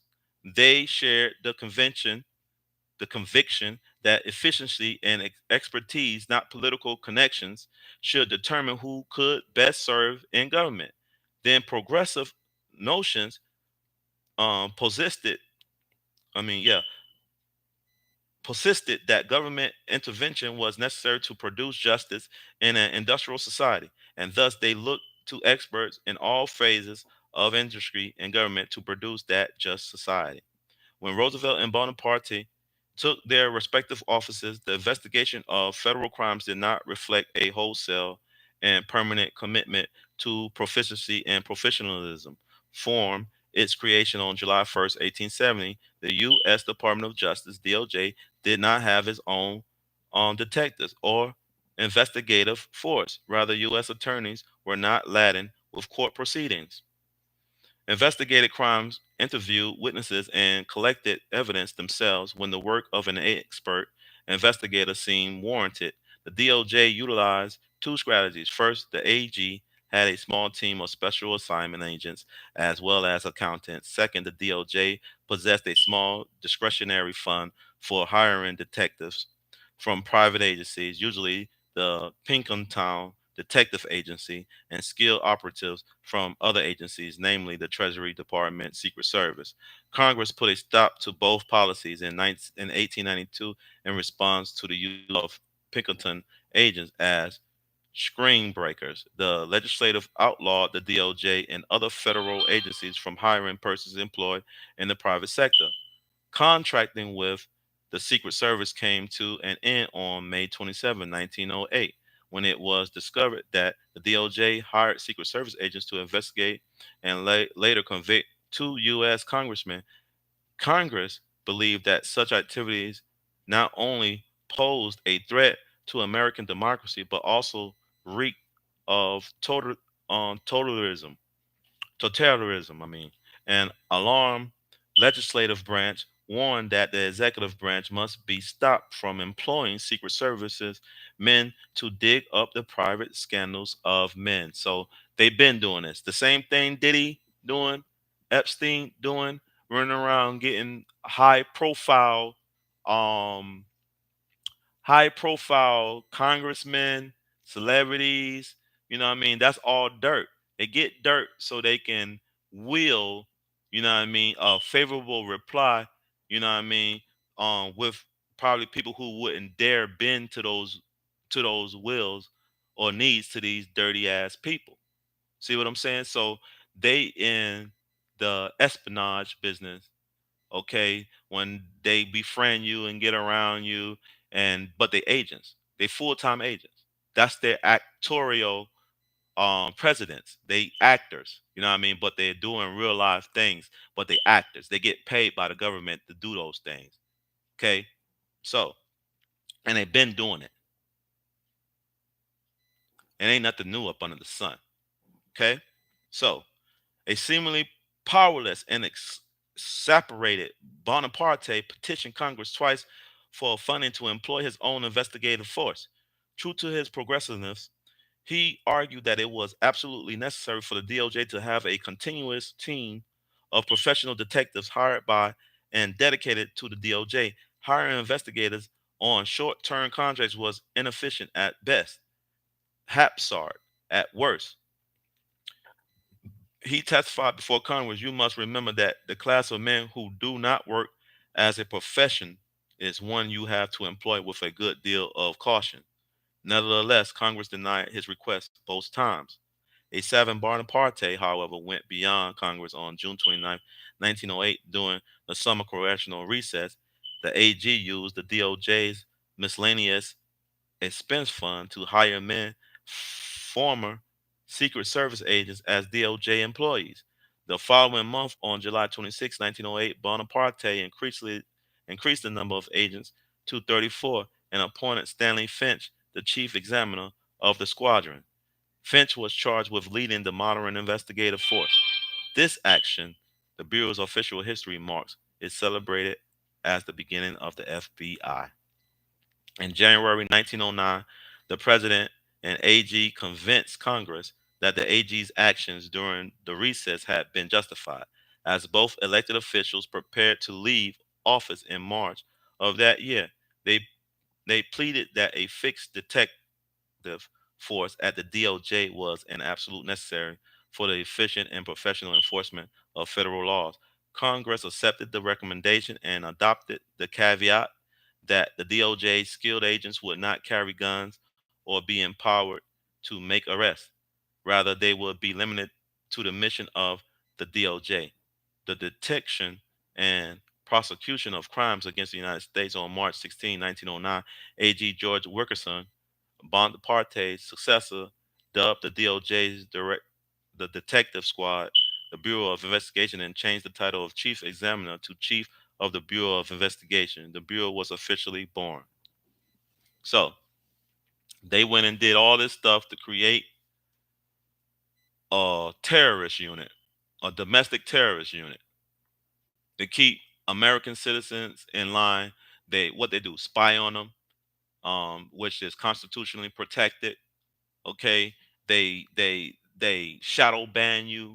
They do all these things to avert you from standing on your square, to make you think that this Moorish movement is either too tedious or it doesn't work. That's their whole. That's their whole case at hands. Okay, but this origin story suggests that the Federal Bureau of Investigation's roots extended back only as far as the progressive area. The story of the FBI typically continues with the influence of J. Edgar Hoover, the Bureau's longest serving director, whose fingerprints on the Bureau remain to this day.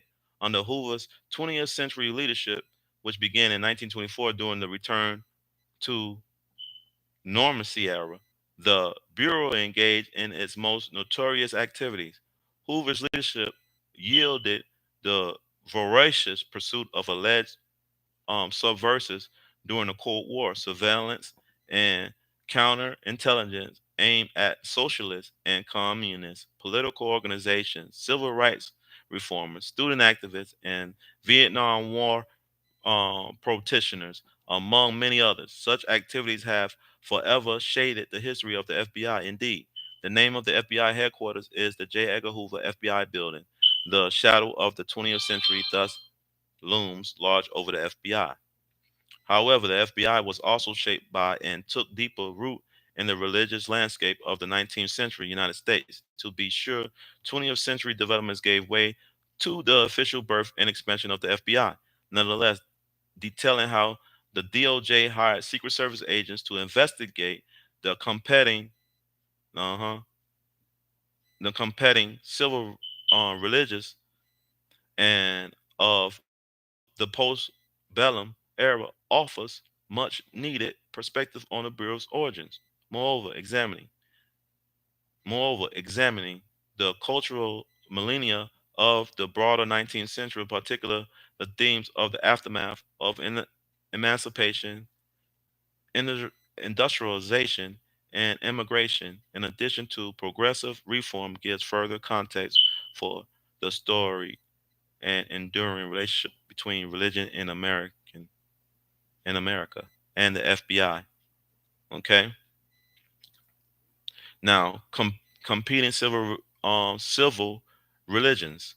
The competing civil religions that emerged following the Civil War threatened the eternal security of the nation and spurred the initial steps that would ultimately lead to the establishment of the Federal Bureau of Investigations. The massive bloodshed of the Civil War, in the war, in the words of the historian Harry Scott, taught Americans that they really were a union. He continues, something mystical and religious was taking place, though the sheer blood sacrifice generated by the battles. Stout and others have pointed to the Civil War as wa- a watershed moment, okay? A watershed moment in the creation of an American civil religion, when the state became a unified object of worship for a bitterly divided century. A nation arose from the altar of sacrifice, and Americans ceased to refer to the nation as these United States, a loosely bound federation of largely independent regions, and began referring to the country as the United States, a singular unitary entity, which is a corporation, which they usurped the United States of America. Okay, and began referring to the country, expanding its borders, and they bureaucratic, yeah, they bureaucratized its government, consolidated its security measures, and broadened its ambitions overseas. But alongside all these developments came another and alternative civic religion that competed with the federal government for the allegiance of Americans. The religion of the lost cause. The religion of the lost cause grew from the antebellum South sense of itself as distinct from the North as a Shuric society based on the assumption that a hierarchy was the natural order of things, and that Southerners were the true keepers of um, Puritan piety. It flourished after the war.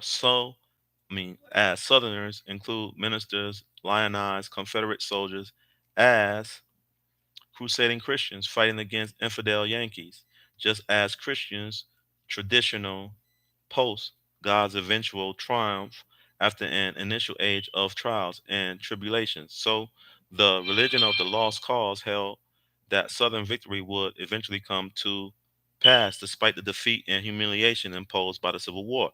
See, Moorish, we kicked their ass anyway. So the Confederates might have lost the battle, but by staying faithful through the trials of the subsequent age, they would ultimately prevail and reassert themselves. As Charles Reagan's Wilson puts it, the idea that the Confederate defeat was a form of discipline from God, preparing Southerners for the future, was fundamental to the belief in ultimate vindication. But lost causes devotees were not content simply to sit back and wait for the ultimate vindication. They also threw themselves into the defense of white supremacy after the war's end. See?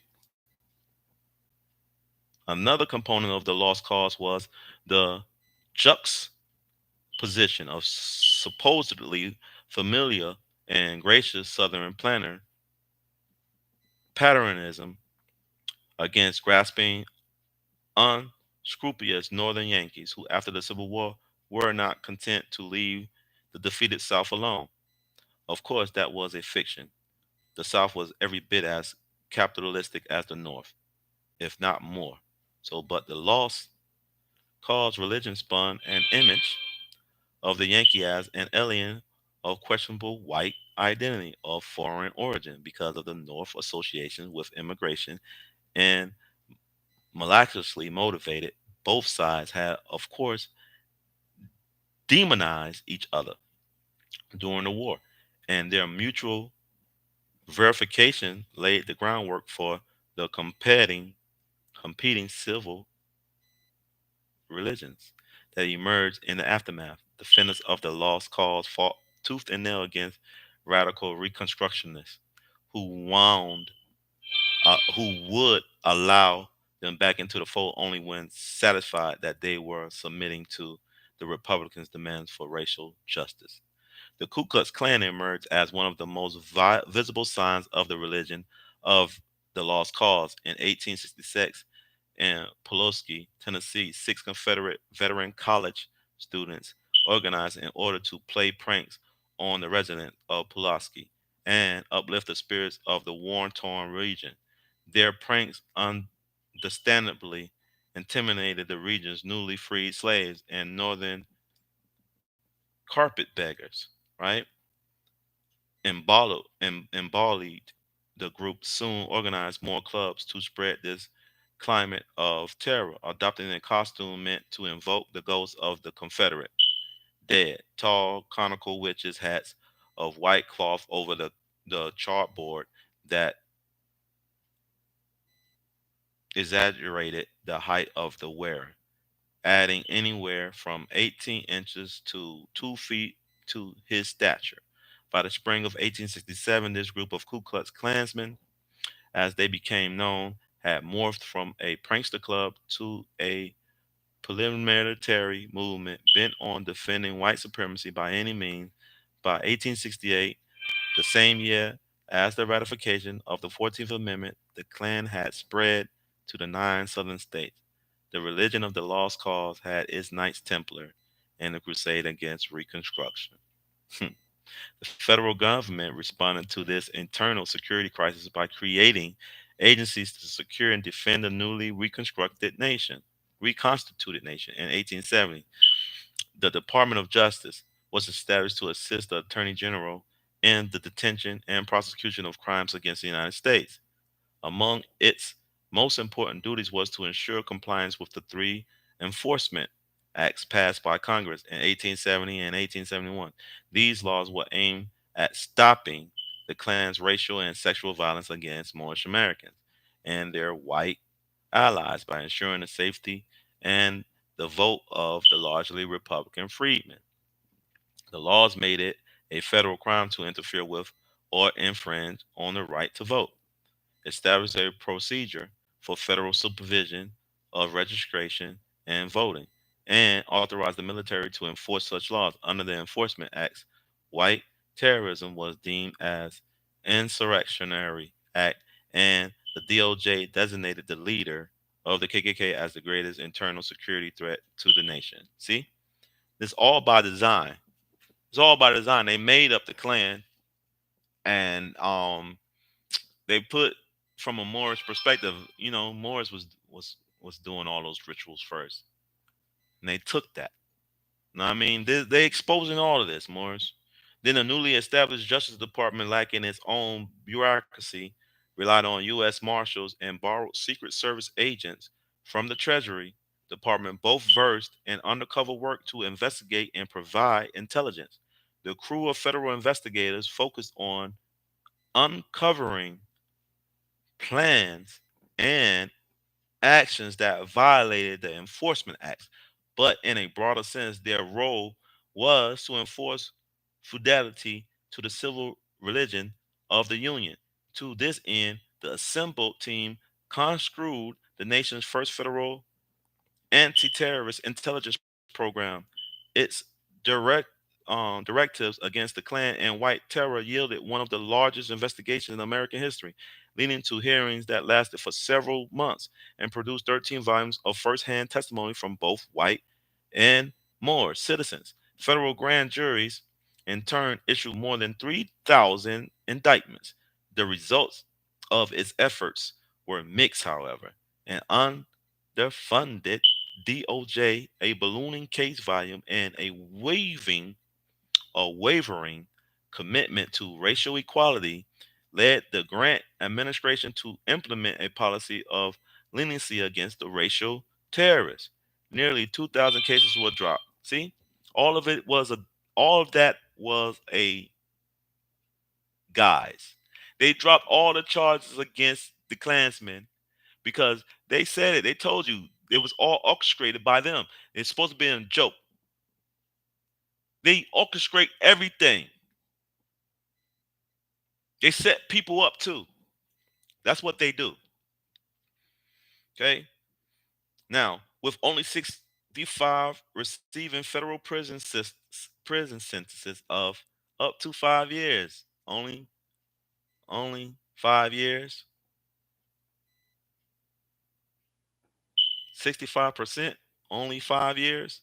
Despite the outcome of their extensive investigation of the KKK, the DOJ and its host of borrowed investigators learned a lesson that would also be taken to heart by the Federal Bureau of Investigation many decades later, that religion, in this case, the religion of the lost cause, could be dangerously subversive, a motive for the commission of crimes against the United States of America.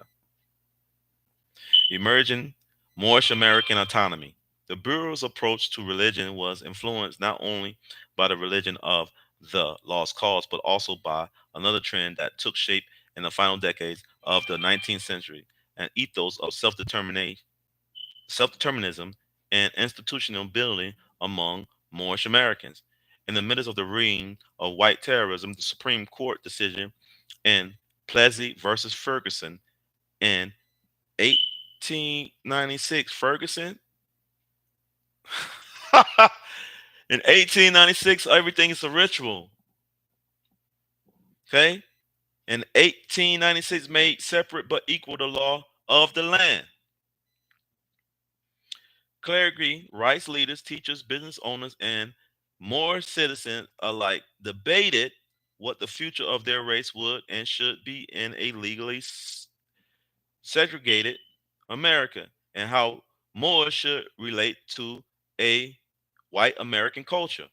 One position in this debate called for greater, more autonomy. 2 years after the Plessy versus Ferguson decision, W.E. Du Bois advocated that to achieve their destiny, Moors should not aspire to absorption by um, Eurobos Americans or European Americans, or to the Seville imitation of Anglo-Saxon culture.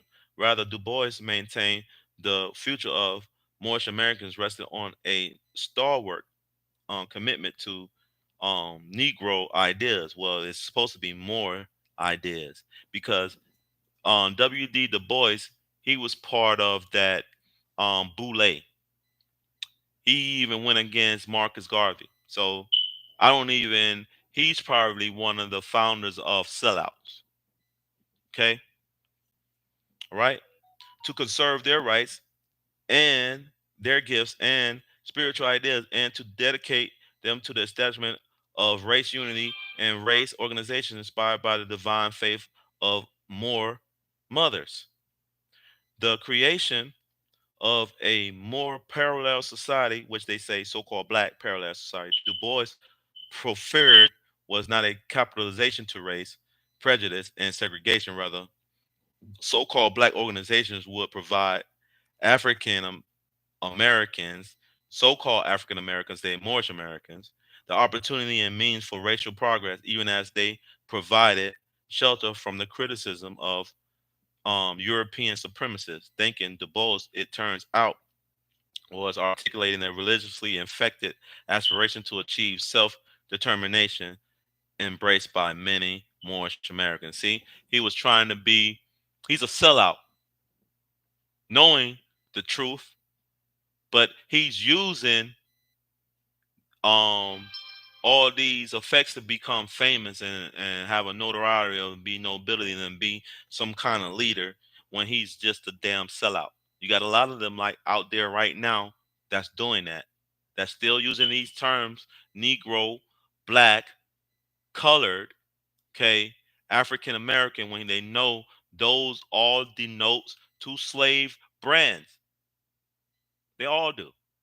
And then this damn agent, a European, matter of fact, hoodwink, swindle, hoodwink, a European antagonist, okay, a troll, all right, is gonna try to come on my feed and tell me what I should be calling myself. Ain't that self autonomy? You dummy. You can't tell me what to call myself. And none of you punks better not even ever try to come and tell me I'm some type of black person or some type of Negro or some type of African American. All that is dead in the eyes of the law. No rights. Now, now, I'm gonna come back to be sure, okay?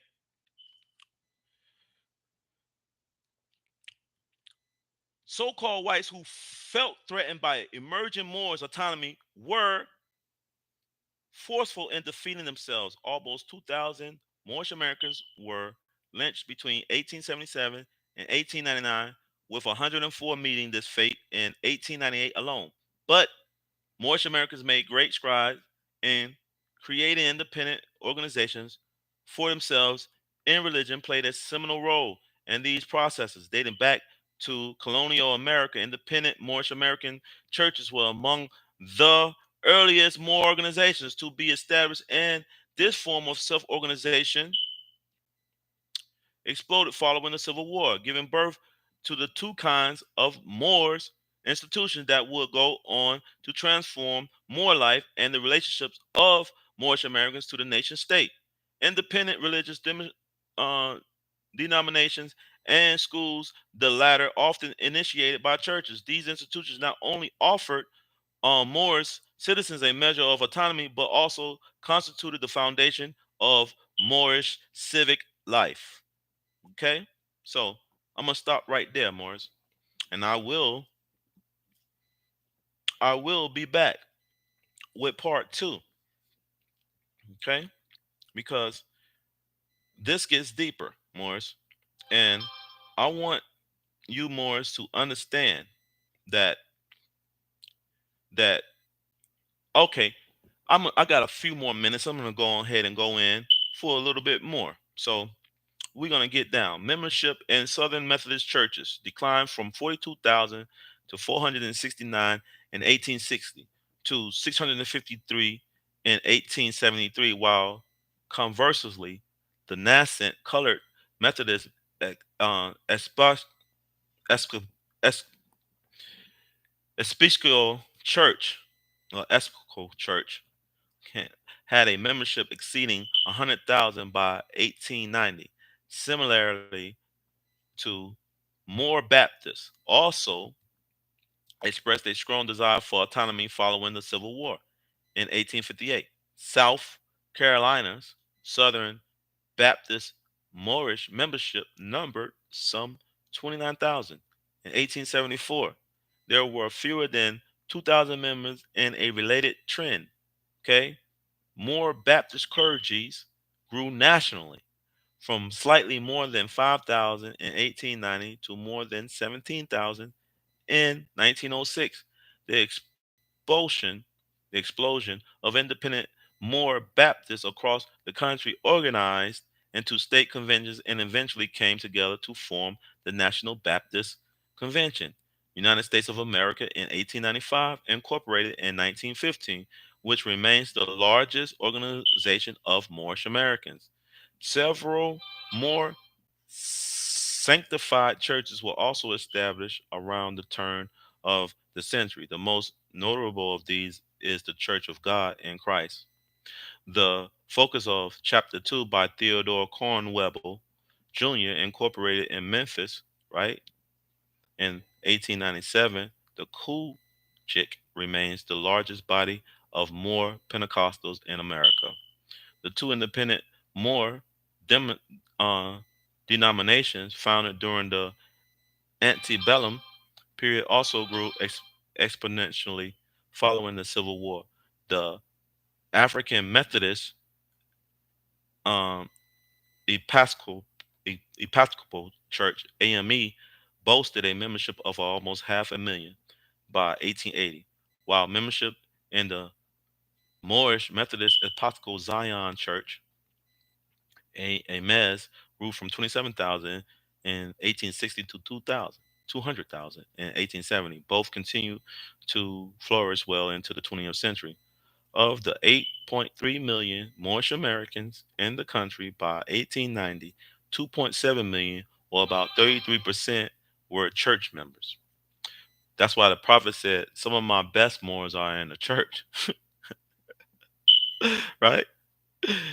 Fewer than 40 years after emancipation, in other words, the independent Moor church movement had managed to encompass a critical mass of the Moorish population.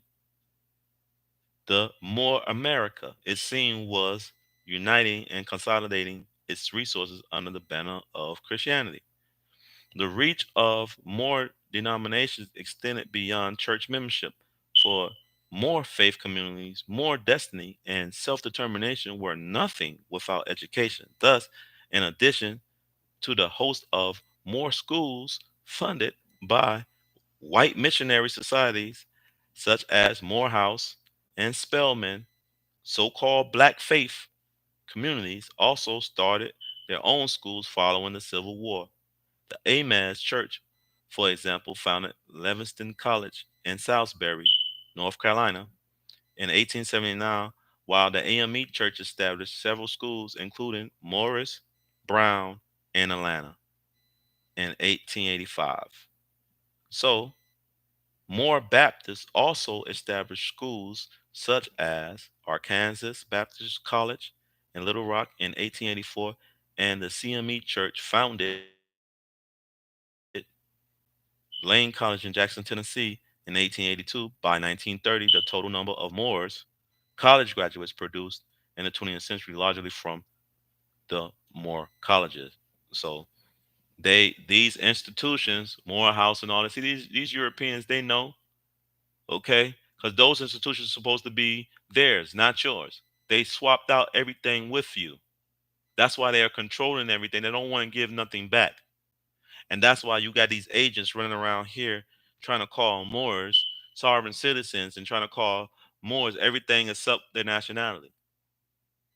And think that we're stupid and they think that we don't do our own, research and our own self-education, because self-education is better than being indoctrinated any day. I don't give a damn how many degrees you hold.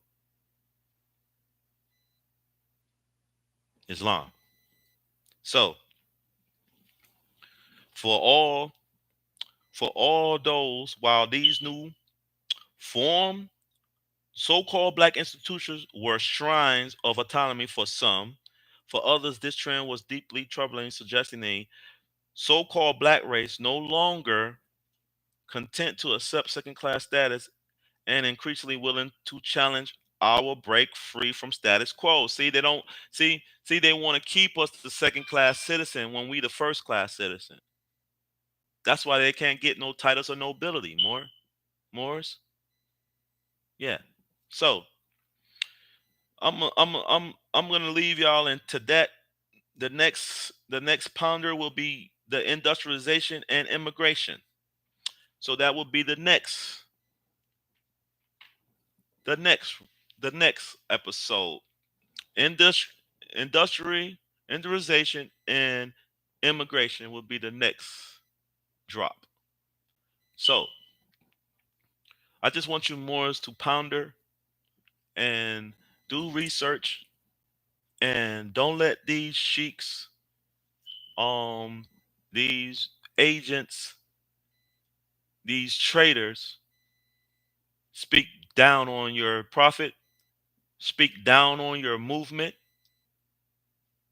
or even try to intimidate you Moors, because this is the eye of Allah. And if you don't stand on your square, then you useless, and You don't want to be told nothing, so stay asleep. But for those who want to wake up, and for those who want to be nobles, because that is your character as a Moor, as Asiatic, you are the noble here, and act accordingly. Okay, Moors? And I want to leave y'all with this. Allah is the Father of the universe. Allah is the Father of love, truth, peace, freedom, and justice. Allah is my God, my salvation, and my protection by night and by day through his illustrious holy prophet, El Hajj Sharif Abdul Ali. Islamism, inshallah, Moors, peace, love, and light. Islam. And I'll leave you guys with that.